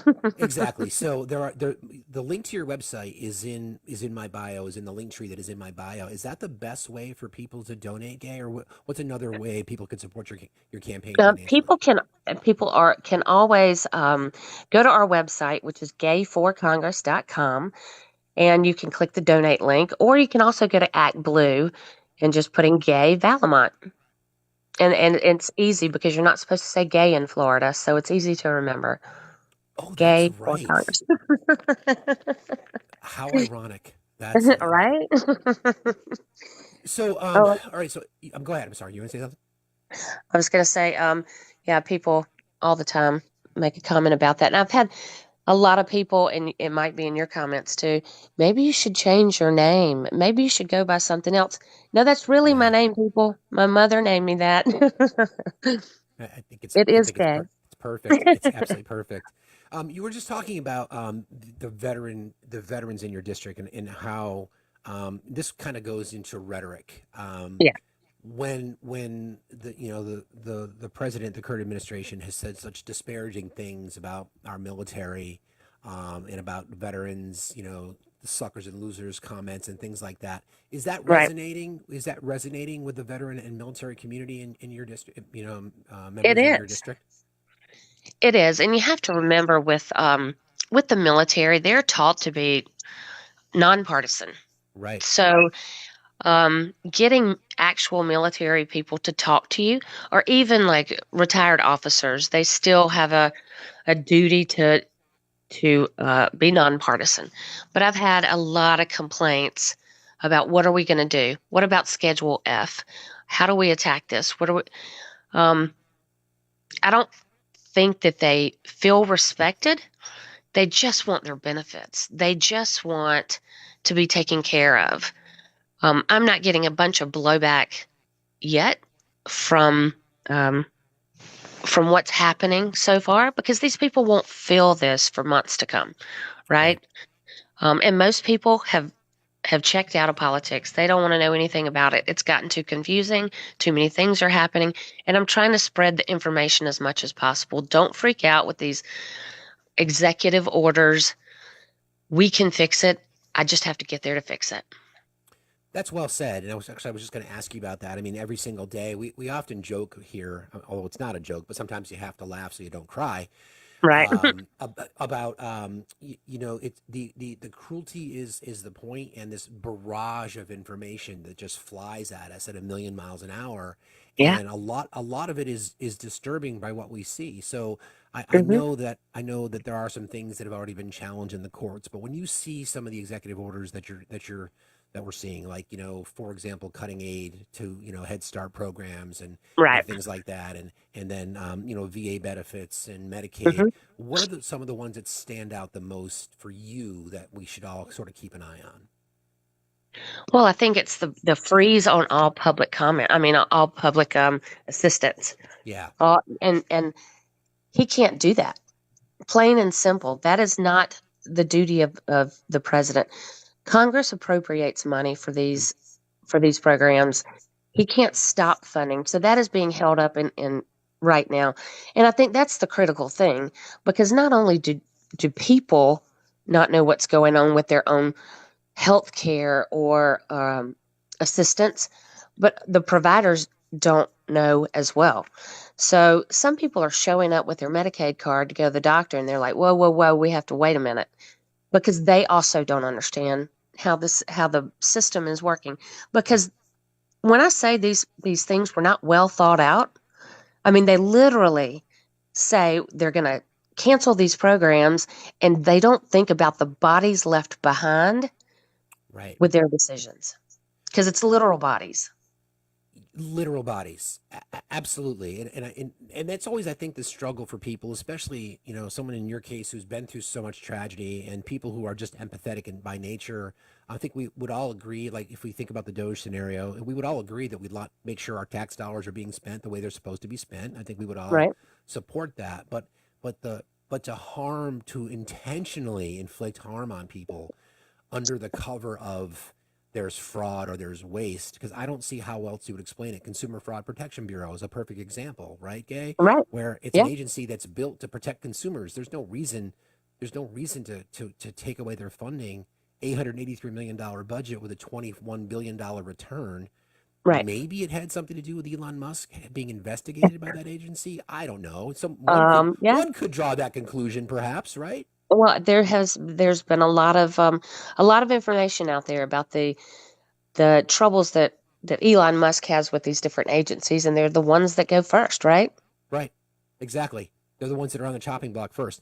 If you don't mind, Professor Ben Dowd-Arrow, who's a professor at Florida State University, I know you guys have potentially spoken, and you're going to be joining his show. He's in the chat section. He just wanted to come up and introduce himself real quick. Okay. If you don't Perfect. mind, he's a friend of the show. I Perfect. can't believe I just said that, but yeah, he's a friend of the show. Professor, please meet Gay. Hi, Gay. I just wanted to introduce myself. I'm Dr. Benjamin Dowd-Arrow. You're going to be on Stories from the Cold Dead Hands next Monday night. So Great. Steve's actually going to be there as well, and another big TikToker. But just wanted to introduce myself. I'm really interested in some of your gun sense policies and stances. So. Oh yeah, thanks. I love to talk about gun violence prevention because that's my jam. So I said the reason I did this was because Matt Gaetz filed the federal Stand Your Ground bill, and why that resonates with me is because I fought him the first time in Florida about Stand Your Ground, and going and speaking in front of the Florida legislature and testifying and talking to this supermajority is like knocking your head on a brick wall. Once Stand Your Ground went into effect, our gun violence our gun violence homicide rate went up 32% in Florida, and I just couldn't see that happening nationally. Then there was Stand Your Ground 2.0, which we fought to death all the way up to permitless carry. The things that I want to see, my father was a gun owner, and he always taught us how to shoot the gun. It went in a lockbox. All I want is for people to be responsible gun owners. And honestly, we need responsible gun owners to help us with this problem. At the point of sale, every gun sold was sold legally. But in Florida, we have a loophole. It used to be called the gun show loophole. Well, that's not really a thing anymore. It's more like the online loophole, arms list loophole, where you can sell your weapon in a person-to-person sale, and that's perfectly legal. About a quarter of the guns that we sell that are sold in Florida every year are person-to-person sales. We have no way of keeping up with any of those guns, any of those weapons, and they all end up on the streets. If I could snap my fingers and do anything, it would be background checks on all gun sales, require people to go through a licensed gun dealer so that you have to have a background check. Now, people say, how will background checks help? Well, it took us at least 50 years to get here. It's going to take us a while with background checks on all gun sales to solve this problem. But we also need to make sure our law enforcement are removing those illegal guns from the streets. And eventually we'll get there. But we need red flag laws. In Florida, we have enacted red flag laws. They're used about half as much as they should be. They've been used a lot, but half as much as they should be because our sheriff's departments have bias toward the law, so they don't use them as much as they should. It has saved lives in Florida. I would like to see that nationally. And I'd like to see a law for safe storage. If you are a responsible gun owner, lock your gun up away from your children. Don't leave it in your car unlocked so that it's stolen, so that there's another loose gun on the street. Everyone counts, and we have to keep up with it. I want to pass background checks, safe storage laws, and red flag laws. That is my goal. Yeah, and I think that's so great to hear, Gay. And I think, obviously, we all know, we talk about this often about how 2A in our country is such a divisive issue. But it's one of those things that the overwhelming majority of Americans more or less believe what you believe, and there's some nuances to those. How about your district? That must be an interesting topic in your district. Oh, yeah. Well, Kyle Rittenhouse just moved to the district, and he likes to make a lot of public appearances with all of his guns and all that stuff. Yeah, when I talk to people about how I feel, about the stats, about how we can solve this, then it's an easier conversation. But when I'm labeled a gun grabbing, Bloomberg funded, whatever, right.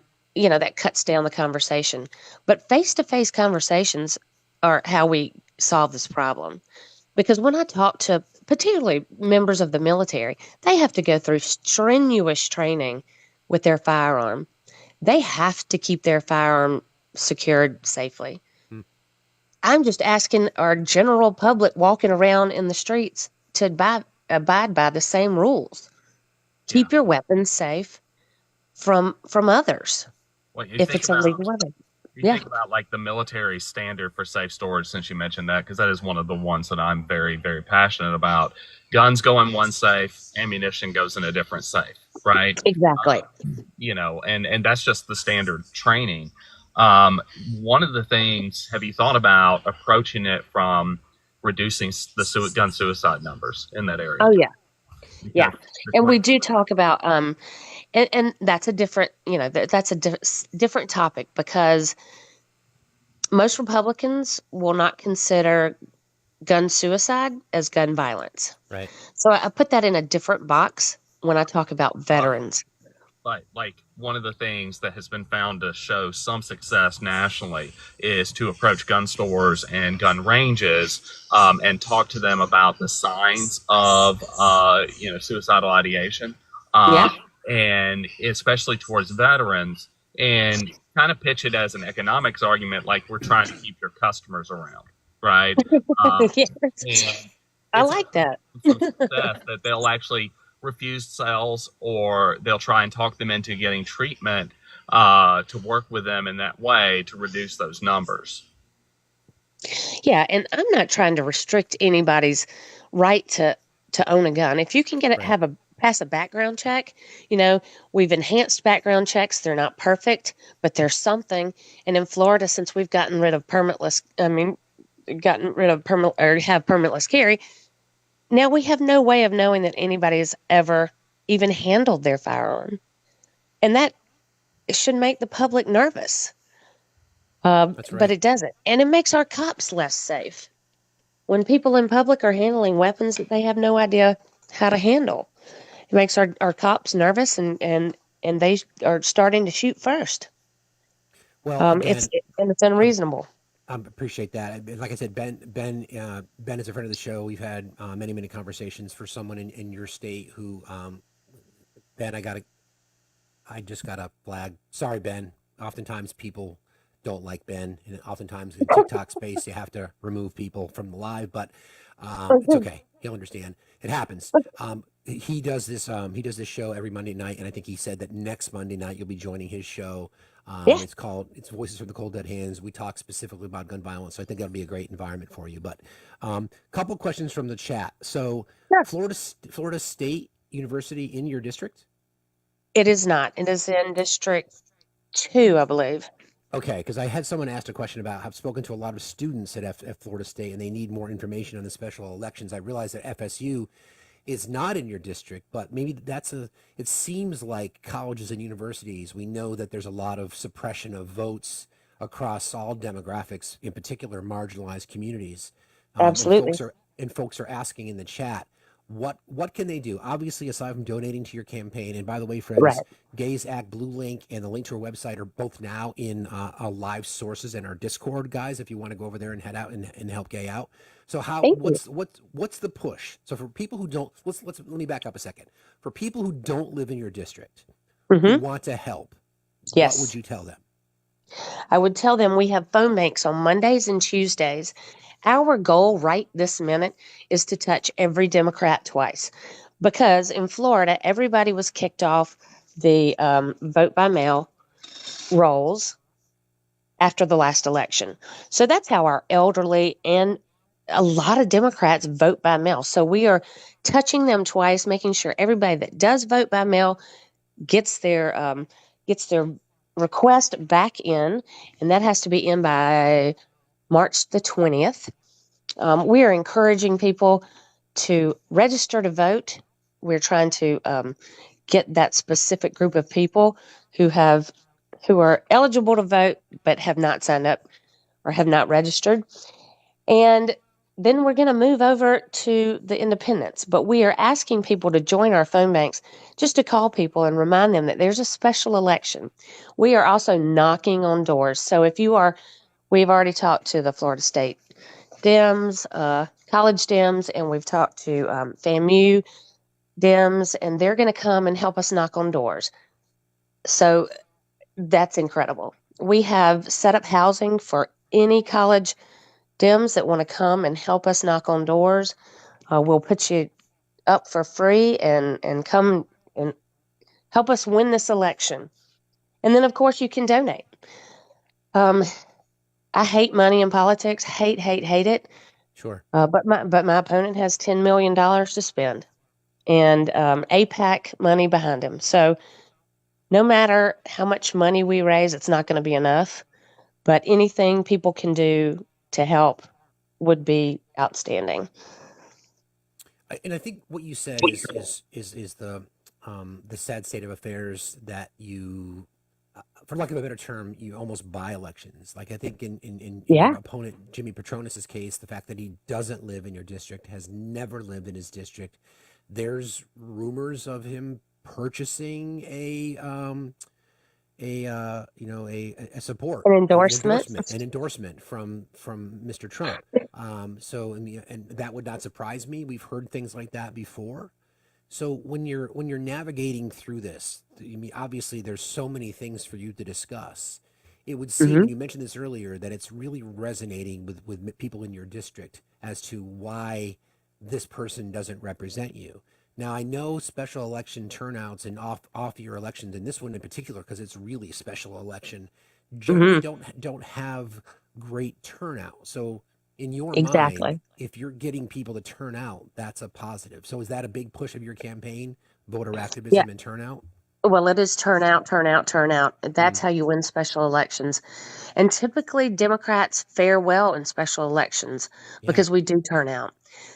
That is our whole goal. So 16% of Republicans showed up for their primary. We are trying to get 30% of Democrats to show up. If we get 30% of Democrats to show up, we win. If we get 40% of Democrats to show up, we win. More than 50% of the electorate shows up, and it gets a little dicey. So we're trying to, slide under the radar, talk to all the Democrats, get that vote out, and if we can do that, we can win this seat. So you had said that it's 20% registered Democrats in your district. What about independents? Can you be an independent in your district, or do you have to declare? Okay. Now there's a contingent of independents, but what we found in the general election was that it was about a 50-50 split. So we got about 50% of the independent vote. I think a lot of people register independent, so we won't call them or knock on their doors or all that stuff. Sure. But we got about 50% of that vote, and we got about 12% Republican vote. So in the previous election. So we are counting on that 12% turnout and maybe a little more. The Republicans in this district know me. They know me now. They have seen my face, and I've been everywhere for 18 months. I think this is the longest congressional campaign in the history of congressional campaigns. People are sick of seeing my face, but they know I care. They know I live here. They know that I will take care of our veterans and our homelessness problem and our opioid addiction problem that is outrageous and never been addressed. Something you had said earlier too, Gay, about, by the way, friends, we're speaking to Gay Valmont. Gay is running in District 1 in Florida. She's running to fill the seat occupied by Matt Gaetz. You need to bring your disinfectant, literally, if you want to get that seat.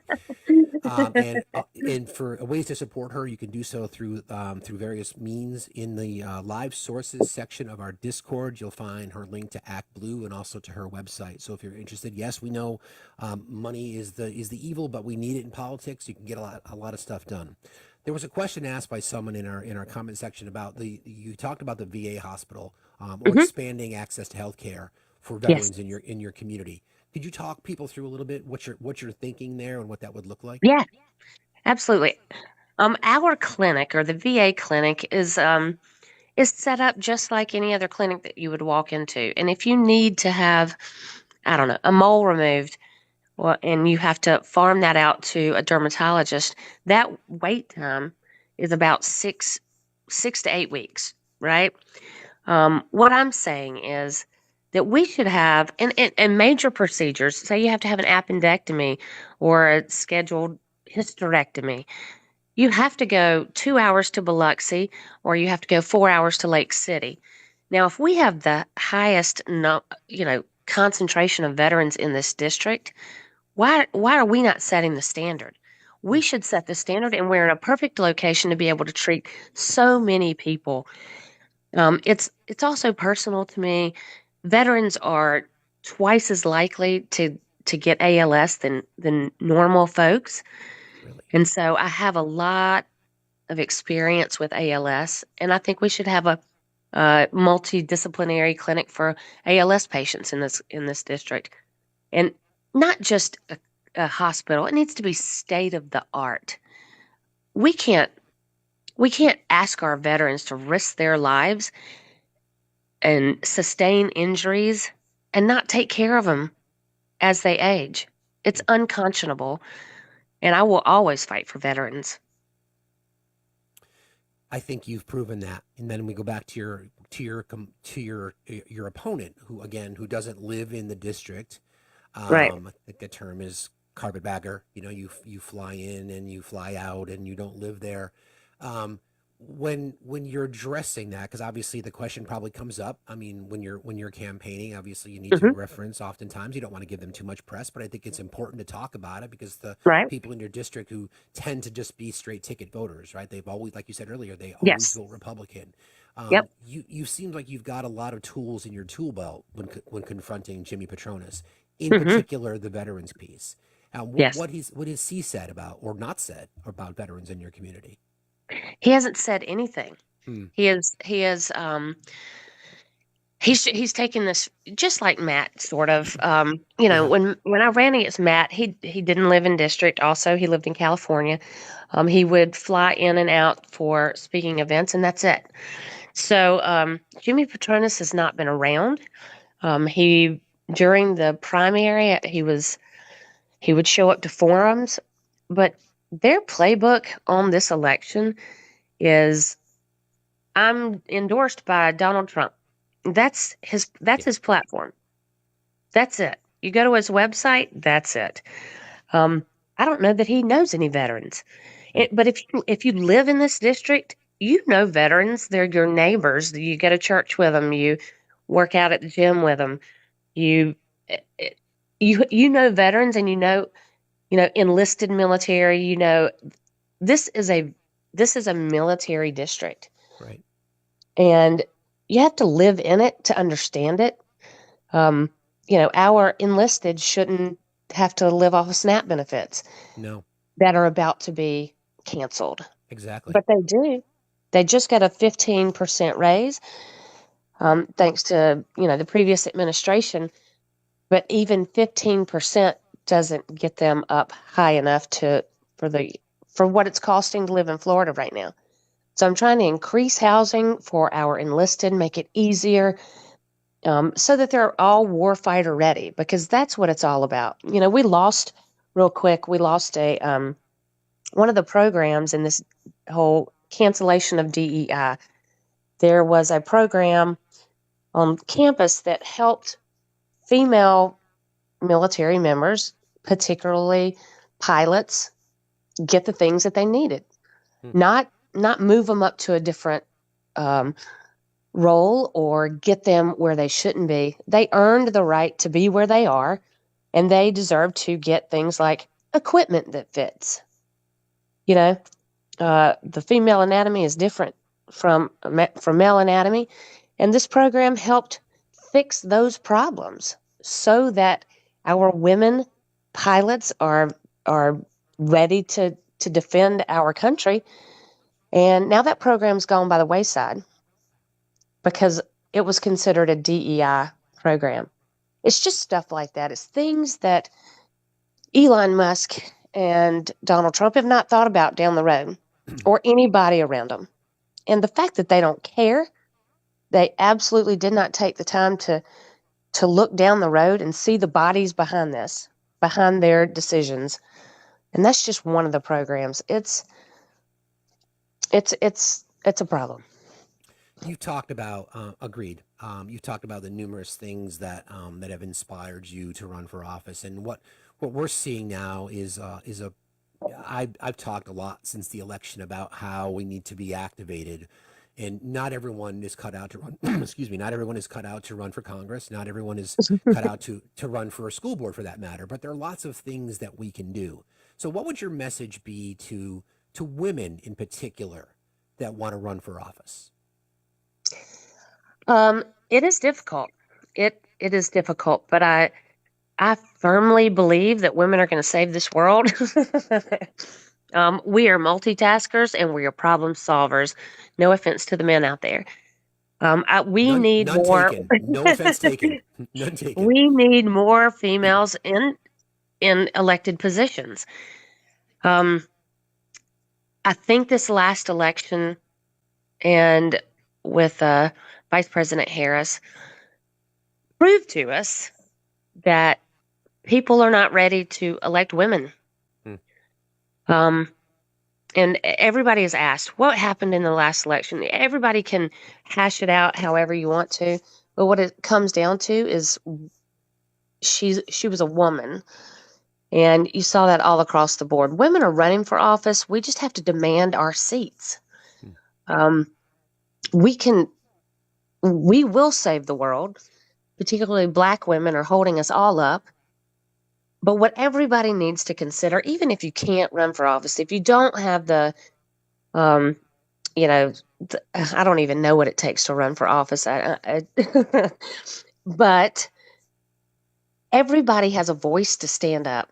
So if you're frustrated right now and you're not getting the answers you need, please stay on the phone and call your representatives. If you are feeling conflicted, if you are upset about what's happening, don't give up and don't turn away, because that's how politics gets you. We all have to stay involved, and it's not just every 4 years, it's every day. And it is true, freedom is not free, and we all have to fight for it. We always talk about how democracy is not a spectator sport, right? Right. It's not something that we can sit in the sidelines and watch. I'm wondering, because like you talked earlier, about how, the challenge of your district, and you're being honest about that, and you, Oh, you yeah. know that it's a fight, but you're in it. I Mhm. think I might have the numbers wrong, but I believe it was a state Senate seat in Iowa that was Yes. a plus 20 district, something to that effect for Trump, Plus and then 21, yeah. plus 21 and then flipped. So was that inspiring for you to see when you saw that? Oh, yeah. Yeah. That was, yeah, that's what people are turning to. What inspired me most to continue to run for this, after the last election, and we knew Matt was going to resign. We knew that he would probably beat me, but that he would have to resign either. But we didn't know that it was going to be 8 days later. So we barely had any time. We barely turned the lights off in the campaign office. I was in Puerto Rico, flew right back, and we went right back at it. What inspired me was that we, in Florida, and I don't know if it's like this in most states, but you have to collect so many petitions, or you have to pay $10,440 to run for Congress. $10,440. Interesting But number. That's an yeah, interesting number. over Random. Thanksgiving, Thanksgiving, they said, okay, we need for you to collect 1,400 petitions over Thanksgiving. And my team was outstanding. The people in the community turned out, and man, we were able to collect all those verified petitions, because they have to be verified in Florida. They're going to do a signature match and all that other stuff. And we got 200 more than we needed. And I was so encouraged by the people that came out to make all that happen right after we lost the November election. And so that gave me inspiration. People still care. People want us to have a solid, normal government. I mean, when people say they want to shake up the government, okay, let's change some things, but it's our government, and it needs to be stable. And we're not getting stability right now. So I think people will stand up and make sure that happens. Are you seeing a little bit of voter remorse in some of your conversations? I know it's only been 3 weeks since the inauguration, yeah. but yeah. Yeah, we Something to have, capitalize on. one specific, talked to a lady in Milton who is a general contractor, and all of her goods went up, and the tariffs are going to kill them. And she was like, I just didn't understand what tariffs were. I just didn't understand voting for him, what that meant. I thought it was a good thing. I encourage people to do your own research and vote for your best interest. That is the weirdest thing about all of this, is that we have people that are members of unions, but they voted for Donald Trump. We have women who voted for Donald Trump, and they're not voting for their best interest. Veterans, And that's like what you I'm trying discussed. to, veterans. And I'm trying to talk to people about those things, because it doesn't matter the letter behind your name, the party that you're affiliated with. Are you voting for something that's going to improve your life? Because all politics are local. How is it affecting your pocketbook? That's the conversation I'm having. I think that's amazing. You've been so incredibly generous with your time today. I cannot thank you enough, Gay, for this. I know how busy you are, and again, a special thank you to you and to your team. Is there any, what else would you like to? In closing, what would you like to tell people who are either in your district listening, or people as a reminder what they can do to help? Absolutely. Well, if you're in my district, I hope to earn your vote, Republican or Democrat. It means that we can do some good things, bring money to this district from the federal government that can solve a whole bunch of our problems. The money's there. We have federal infrastructure money that's already been appropriated, but we've never had a representative that asked for it. And I want to bring it here. To those of you that support my campaign and support us in winning this seat, we appreciate it. I need everybody's help. I need you to get on the phone and call your friends, open up your contacts and say, who cares about this?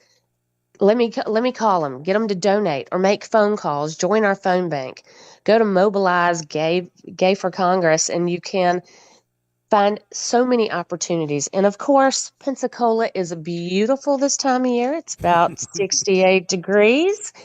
The water is gorgeous, and we would love to have you come and help our campaign.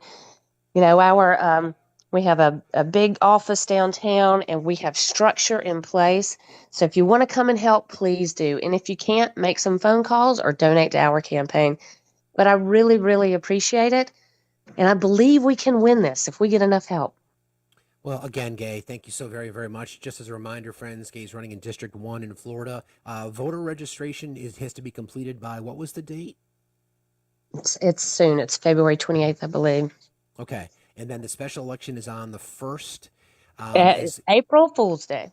April Fool's Day. I mean, no better day to replace Right? Matt Gaetz, the ultimate fool in office, with Exactly. someone like you. Again, the various links to support Gay are in the live sources section of our Discord, ActBlue, and/or her website. Again, Gay, thank you very, very much. If there's anything that we can do here in our little community between now and then, please don't hesitate to ask. And as a reminder, folks, she'll be on with Professor Ben Dowdero and Brett Cross next Monday night, so the 24th. For his episode of Cold Dead Hands, talking more specifically about gun violence. Anything else, Gay? No, but thank you for having me on. Everybody watch our race, and I promise not to disappoint. We're grateful for you, Gay. Thank you very much, and good luck. And we'll be here to support you. We thank you, friend. Have a lovely day. Thank you so much. You too. Bye-bye. All right, bye. Okay. Thank you, everybody, for that. I think we what we just witnessed is the kind of person that we want to be sending to Congress. Someone who has such an emotionally charged life story. Someone who has clearly defined what's important to them and will obviously stand for people in her district. Fighting against a person who does not live there, fighting against a person who's never lived there, fighting against a person who's funding his own campaign with his millions of dollars, fighting against a person who paid $2 million, allegedly, wink, wink, nudge, nudge, for an endorsement from the twice impeached, 4-time indicted, sexually abusing fraudster convicted felon. So, again, I think this is great that we did this. And Catherine, if you're out there, and Gay, thank you again. All right. I'm going to bring up Victoria. I know, speaking of women running for Congress. There you go. Hello. Hi. Hi. How are you guys doing this morning? That was great. I was just listening. Hold on. Sorry, making tea. It's okay. I'm just typing it in here. That was great. I'm super excited for her. And she said she's in Pensacola, and I was like, say less, because that's one of my favorite beaches to go to. Well, there you go. So for somebody who's, obviously we talked a little bit about this before, fighting some of the same fight, Victoria. I mean, imagine a world, friends, where we send Gay and Victoria to Congress. Yeah. Gay much sooner than Victoria, but I think I really liked what she had to say specifically about encouraging women to run. And I guess I'd like to ask you that question. I never really asked you that, about how, what you would say to other women who want to run, at the federal level. Let's shoot big. At the federal level, what would you say? I mean, the thing I think I realized with this is you can do this. Like the right had, I love how the right seems to be, they want to tell you that you can't do things, you don't have enough knowledge, you don't have enough experience, whatever. But then we have examples of people with no experience, no experience, no education, and like that to me is so incredibly like, I don't know what the word is. Like it's annoying.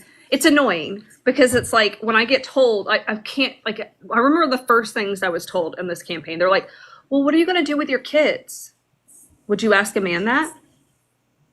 Would you ask a man that same question?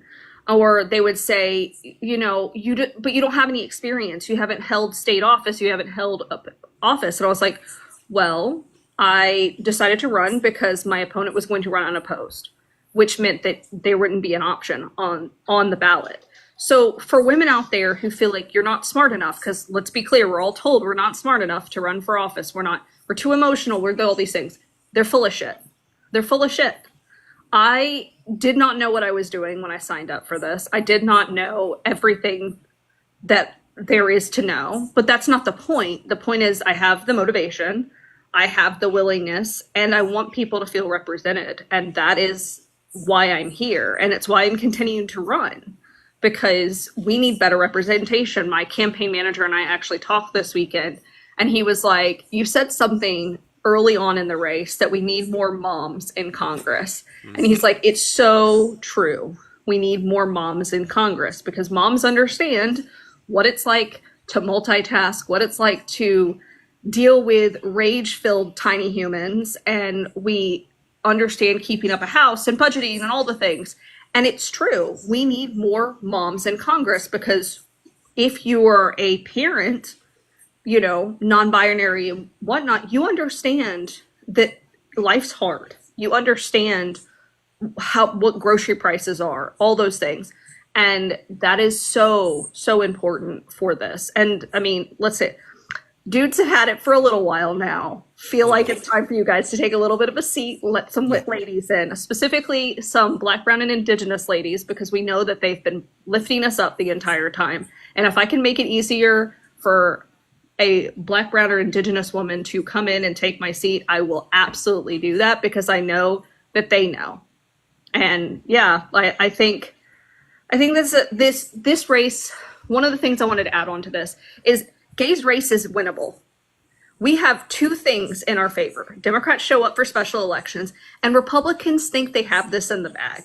Exactly. They think they are so convinced that they won't ever have to fight us again.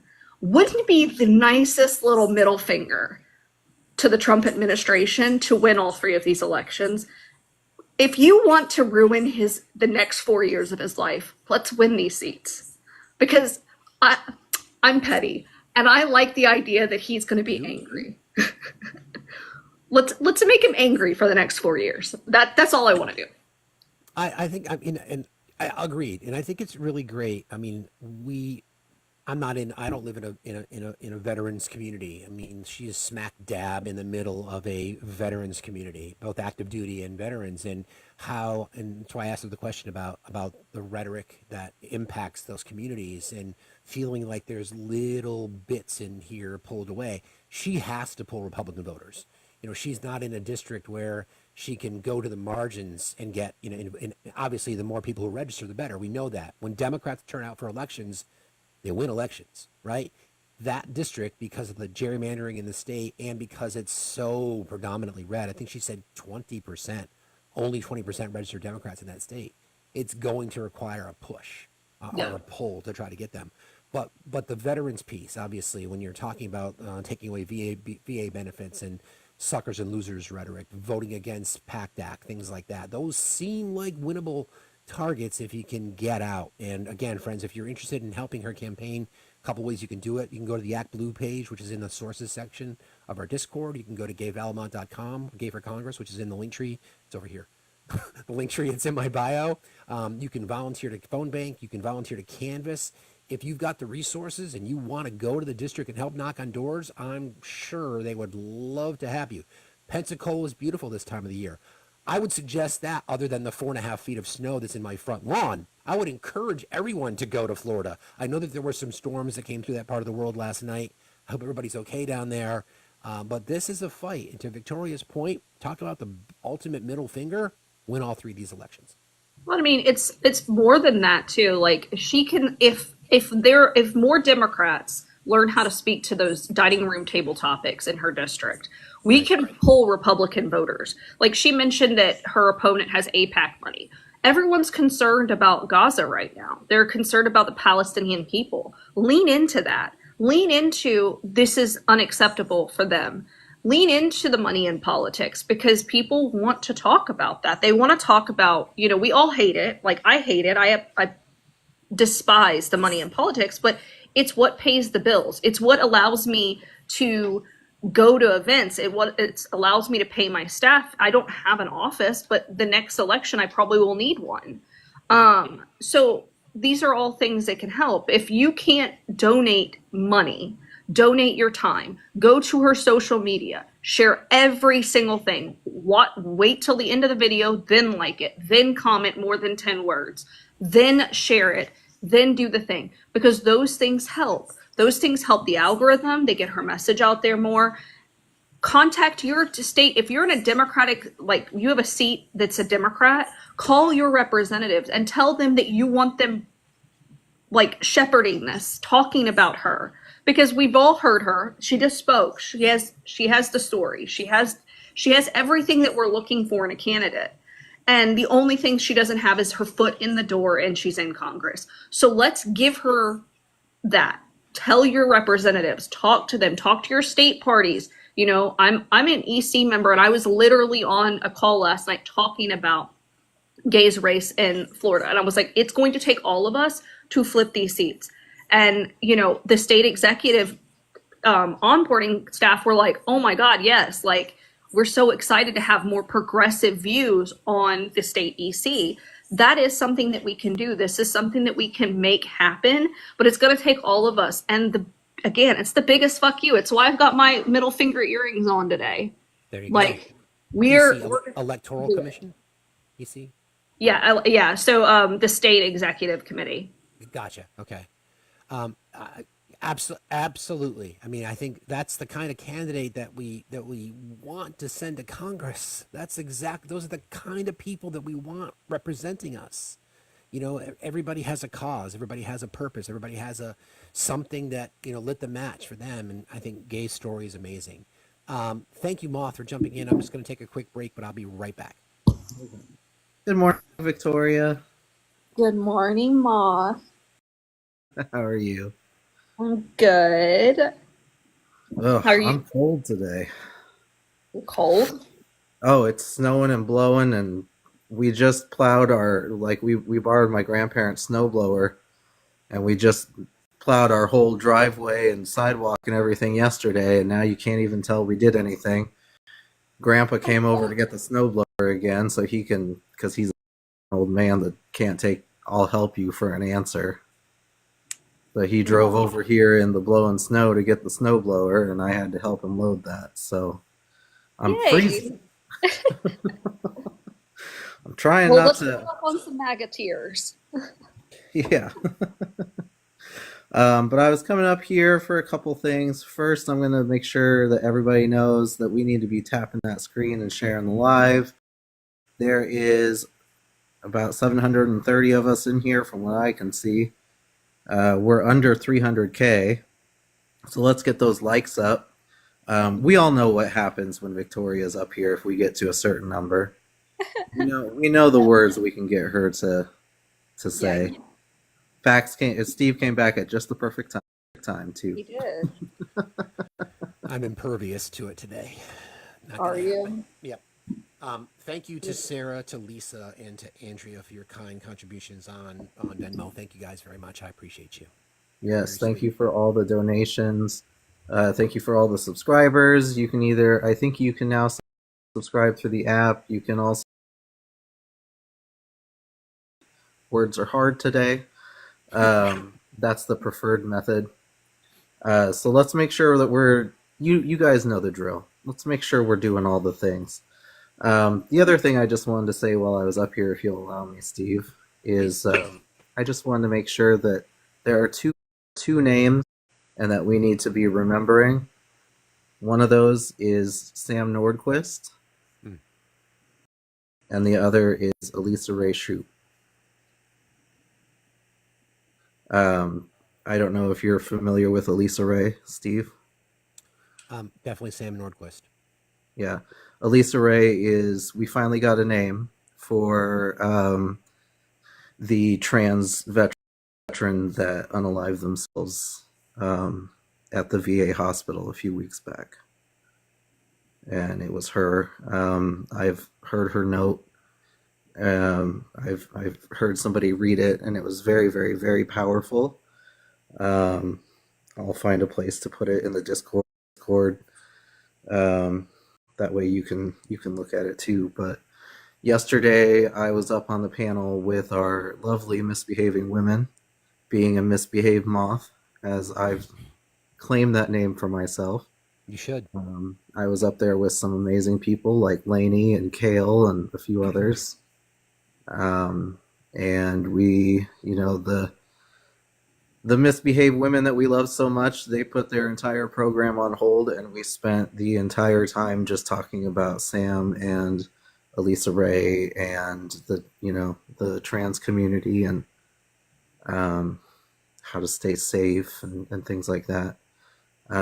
One thing I just wanted to say that I said a couple times in that live yesterday, and in case anybody wasn't able to be there, for anybody in my community, in the trans community, anybody that's listening, I just want you to know that whatever you do to stay safe is perfectly valid.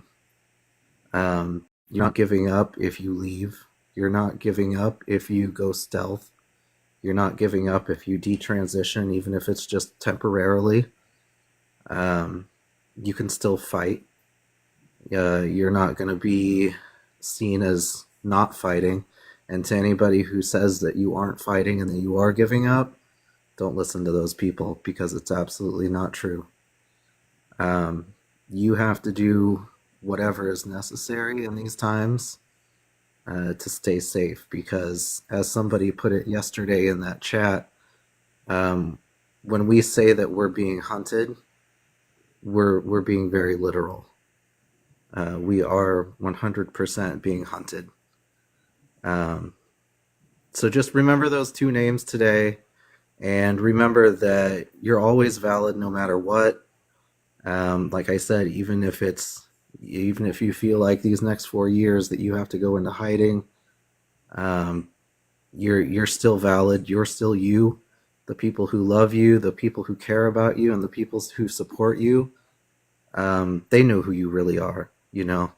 I know that if I have to make that choice for myself so that I can keep myself and my 16-year-old trans daughter safe, I know that people like Steve and Victoria and Jess and all the wonderful, amazing people that I've met here, all the wonderful, amazing people I have in my personal life, everybody will still know who I am no matter what. So we love you, Moth. We love you, Moth. I love both of you. Like I said, this is such an amazing community.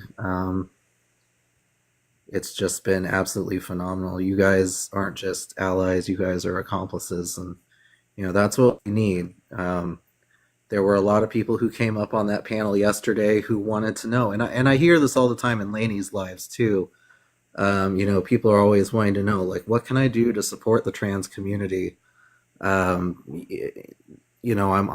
saying this and I'm doing that, and to them, I think that it's the assumption of I'm not doing enough. But even the smallest amount, checking in with your trans friends, family members, your loved ones, sending a care package, just giving them a call. The other night when you sent me a text message just to check in on me. And I was having a pretty rough night, as you knew. And that alone helped. You know, it doesn't have to be, obviously we want you to be there in this fight with us, and we want you to show up and do these things, but even just the small things, like sending a text message and saying, hey, I know today's been rough. I just wanted to see how you're doing. Like, I don't know if you know this, Steve, but just that text message you sent me, that meant the world to me. And it did really help. So it is enough. You know, not everything has to be like this grand gesture, which I think a lot of people in these times, when they're asking, what can I do to help my friends and my loved ones, I think we often overlook like the very simple things that you can do. So well said, Moth. I appreciate you, and we can't wait till you start going live on camera. Yeah, I think sometime tonight I'm gonna do a little test live and fiddle around with my new setup. There you go. There you go. It's an honor to call you friend, my friend. See if I can get all my dongles working. Don't ask Jess. I guarantee she will not be able to help you with the dongle thing. Jess does not get along with dongles. She does not get along. Jess needs fewer dongles in her life. No pun intended. I see her there in the comments. She's just like, Victoria, what's the number we're shooting for today so that you could say the words that Steve loves so much? So much. Well, you say it. You pick a number, and they'll get us there. 9 million. I think 350. That's shooting low. That's shooting low. I know we can do a lot better than that, but if we can get to 350. Oh, somebody's saying 400. All right. Okay, bet. We'll go 400. 400. If we can get to 400,000 likes. Dr. Evil. Indeed. Yeah. If we can get to 400,000 likes, Victoria will say the words. Fine, whatever it takes. If engagement requires objectification, I'm your boy. No problem at all. We all know that you love to be objectified. Totally. Just love it. Good boy. Thank you. Oh my. Thank you very much. I goes the appreciate you. You're Love welcome. You, see you later. Bye. It's already begun. I don't even need to wait. That was a little free one for the little preemptive. Jeepers. Wow. My glasses are steaming. Hey now is exactly right. Harry's right. Thank you, Harry Conway. Moist. God. I know. That's Elmo's new name, Dr. Evil. It is. Let's see. Missy, you're not able to connect, but you can request again if you'd like to come back. I'm happy to bring you back up. There's Professor, after he was a bad boy. Yes. Weird. That's the first time that you've ever been on a panel with me that you've gotten slapped, Ben. It was strange. Oh, it's fine. Welcome back. How are you? I'm fine. I use it for an excuse to go get coffee while I'm waiting on having a flu test done. Uh-oh. Yeah. Uh-oh. Everything, I know that was a rough day for many people in the southeast of the U.S. A lot of folks there's some crazy weather all over the place. Everybody in your neck of the woods doing okay? There's some trees down, but overall not too bad. I think up closer to Victoria and like middle Alabama got hit a lot harder than we did. Yeah, it definitely got hit harder. I remember. So I've talked about this a little bit privately, but like my alarm went off at like midnight. Not the alarm, but like the weather warning, essentially, like seek shelter now. And this tornado sirens didn't go off for 30 minutes after. Like it took 30 minutes for them to actually go off and it was when basically the cell was moving through our town, or just north of us. But one of our friends down in Muscle Shoals and Alabama, they were hit pretty hard, which is pretty normal for this area. My entire street was taken out at one point. My house was one of the only houses to survive, along with the stone house across the street, like 50 years ago. So we lucked out. So we're here. There wasn't much damage here, but south of us there was a lot of damage. I want to give a special shout out to That Witch Sarah for the comment of the day so far. That Witch Sarah says, prepping for a colonoscopy today. It's the only way I can give a shit. Oh, that's a vibe. Fun. I love that. That's great. Did you hear me make That's great. Steve blush then? Made him blush earlier. I don't know if he... That was probably when I was getting my coffee and stuff. My coffee Doesn't matter. What? I found a new blushing little point. It's not that hard, apparently. Hey, now. That was great. Again, just as a reminder, folks, if you're just joining us, hopefully there'll be a replay of the interview that we did with Gay Valmont earlier. You'll find that on our YouTube. Specifically, though, if you want to help our campaign, there's a couple ways you can do it. If you live in our district, it's District 1, which is the panhandle of Florida.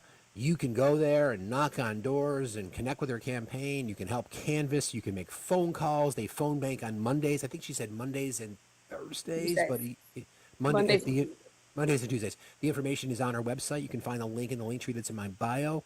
You can also find the link to her Act Blue account, which is in the live sources section of our Discord. So you got to join there. So somebody who is a Florida resident, Ben, what would you tell voters? Because you're not far from that district. Even if you're not from that district, though, you can still phone bank. You can still donate. You can even, like, if you're close enough, you can still drive over there and knock on doors with them, right? Exactly. I mean, I'm 2 hours from Pensacola, which is the furthest end of her district. But like some of the areas in her district are only like an hour from me. So yeah, like, you know, there's quite a bit that you can do. Like phone banking is probably the easiest.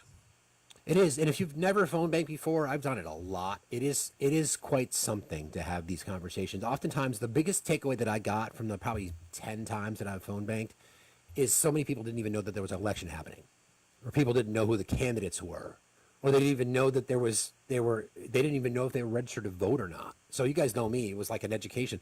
Did you know about this? Did you know how you register to vote? I mean, that's not what you're supposed to do in your phone bank. You're supposed to burn it through. But it's really what we see. We live in this space where we're all really up to speed as to what's happening, right? But so many people aren't. So many people are just disconnected with politics for whatever the reason might be. But you know, we can't allow that anymore. That's not acceptable.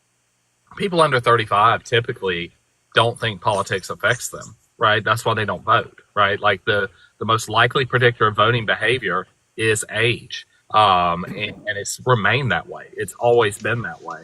And it's because young people in particular are like, oh, I need to worry about important things, you know, not this. And that's right. I hope people are finally waking up to realize just how important this stuff is. Just a quick programming note, friends. I'm going to do some capitalism, so we'll probably, in mods, we'll go to 11 Eastern tonight, at least 11 Eastern today, guys. Sorry about that, but I just got a little capitalism that just came down the pipe. Hey, Rusty, how are you? Well, it's really, really rough out here. It's going to be about 70 today. And, you know, sunny. I live near the beach. It sucks. Yeah, I got this picture yesterday from my kid. Yeah, and that's nothing compared to what we have today. So that was just a foreplay to our storm. Look, I wanted to apologize for yesterday. To who? To you. To me? Yeah, when I made a special trip to drive down to the beach just to show you pictures of the water. Yeah, whatever. I really don't care, Rusty. You know what? You know how much I don't care? That's how much I don't care.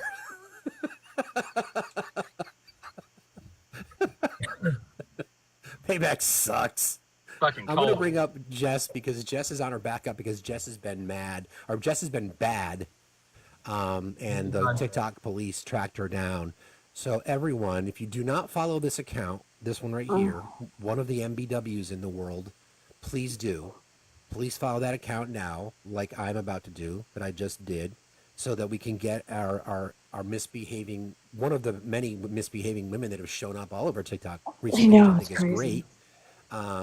So tell us what's going on. Tell us about your backup. Tell us what happened, if you know. Well, first of all, free Rusty. Fuck. Man, poor Rusty. Beach? Oh, fuck you. Okay. I got a 7-dayer. Beautiful. Anybody on this app who sees Joel Patrick, do not let him on your panel. Absolutely fucking block him. He is terrible on here. That's what he does. So block him. But other than that, just happy not President's Day. That's right. So our mission friends, if you don't follow Jess, please get that done. We would really appreciate that. Yeah. She has a backup, and this is just a cautionary tale for everyone. It's always a good idea to create a backup just in case. You may not do lives. You may not create a lot of content, but if you participate, it's always good to have a couple. I've got some aliases that I use when I go to certain spaces and things like that. I do have a backup as well, but we've been fortunate. We've got pretty good people on our team to help us avoid a lot of the pitfalls, and I've gotten pretty good as to sniffing out bullshit, which helps in advance, but we all do that. Victoria's probably got 10 backups. We know that Polly's got like 25 backups, and there's lots of people that have many. I caught a live ban last week, but my appeal went through, so. Yeah, they said fuck you on my appeal. And the thing is that it kind of like threw off our show, and I guess I didn't think about that beforehand. I was like, whatever, we'll figure it out. But yeah, it definitely threw off the show. So I just want to make sure that this backup has like camera access and stuff like that, because we do important things on Sunday. We do. For those of you who don't know, I've been asked this question, like, what does the MBM mean? So I was thinking about that. It's like, I don't know. I mean, we as men misbehave, so I'm not sure if I should change that. It's more in support of your cause. No, So MBM is perfect. Yeah, it's literally we're just causing mayhem. We're causing we're up in the resistance. We're trying to cause some discomfort within politics. So when you see the MBM or the MBW or the MBP tag, like what you're looking at really is just people who want to cause a disturbance, who just want to be a part of the movement and in support of, and that's exactly what we're trying to do. So when people see the tag, I want them to be like, yes, those are my friends. Or if you're on the opposite side, I want people to be like, oh fuck, these motherfuckers are here. Right. Shit. and by the way, just in case we do have any MAGA trolling the chat, which we always do, happy Barack Obama Day, MAGA. That's right. That's right. Hey, Steve, I have a gift for you. You do?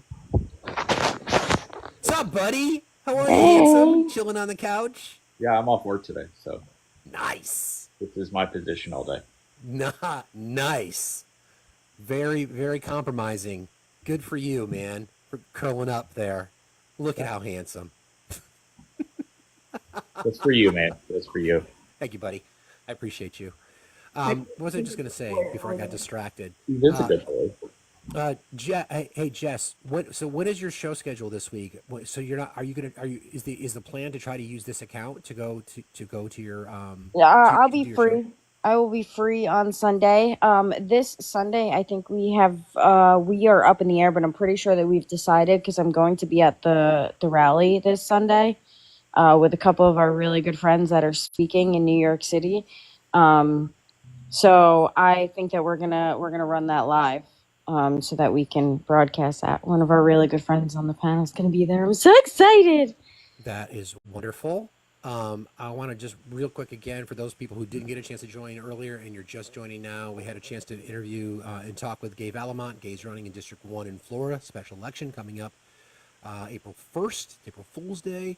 All the resources and information about her campaign, you can find it in the link tree that's in my bio. Also, we posted her Act Blue and also her website in the live sources section of our Discord. Please consider joining the Discord.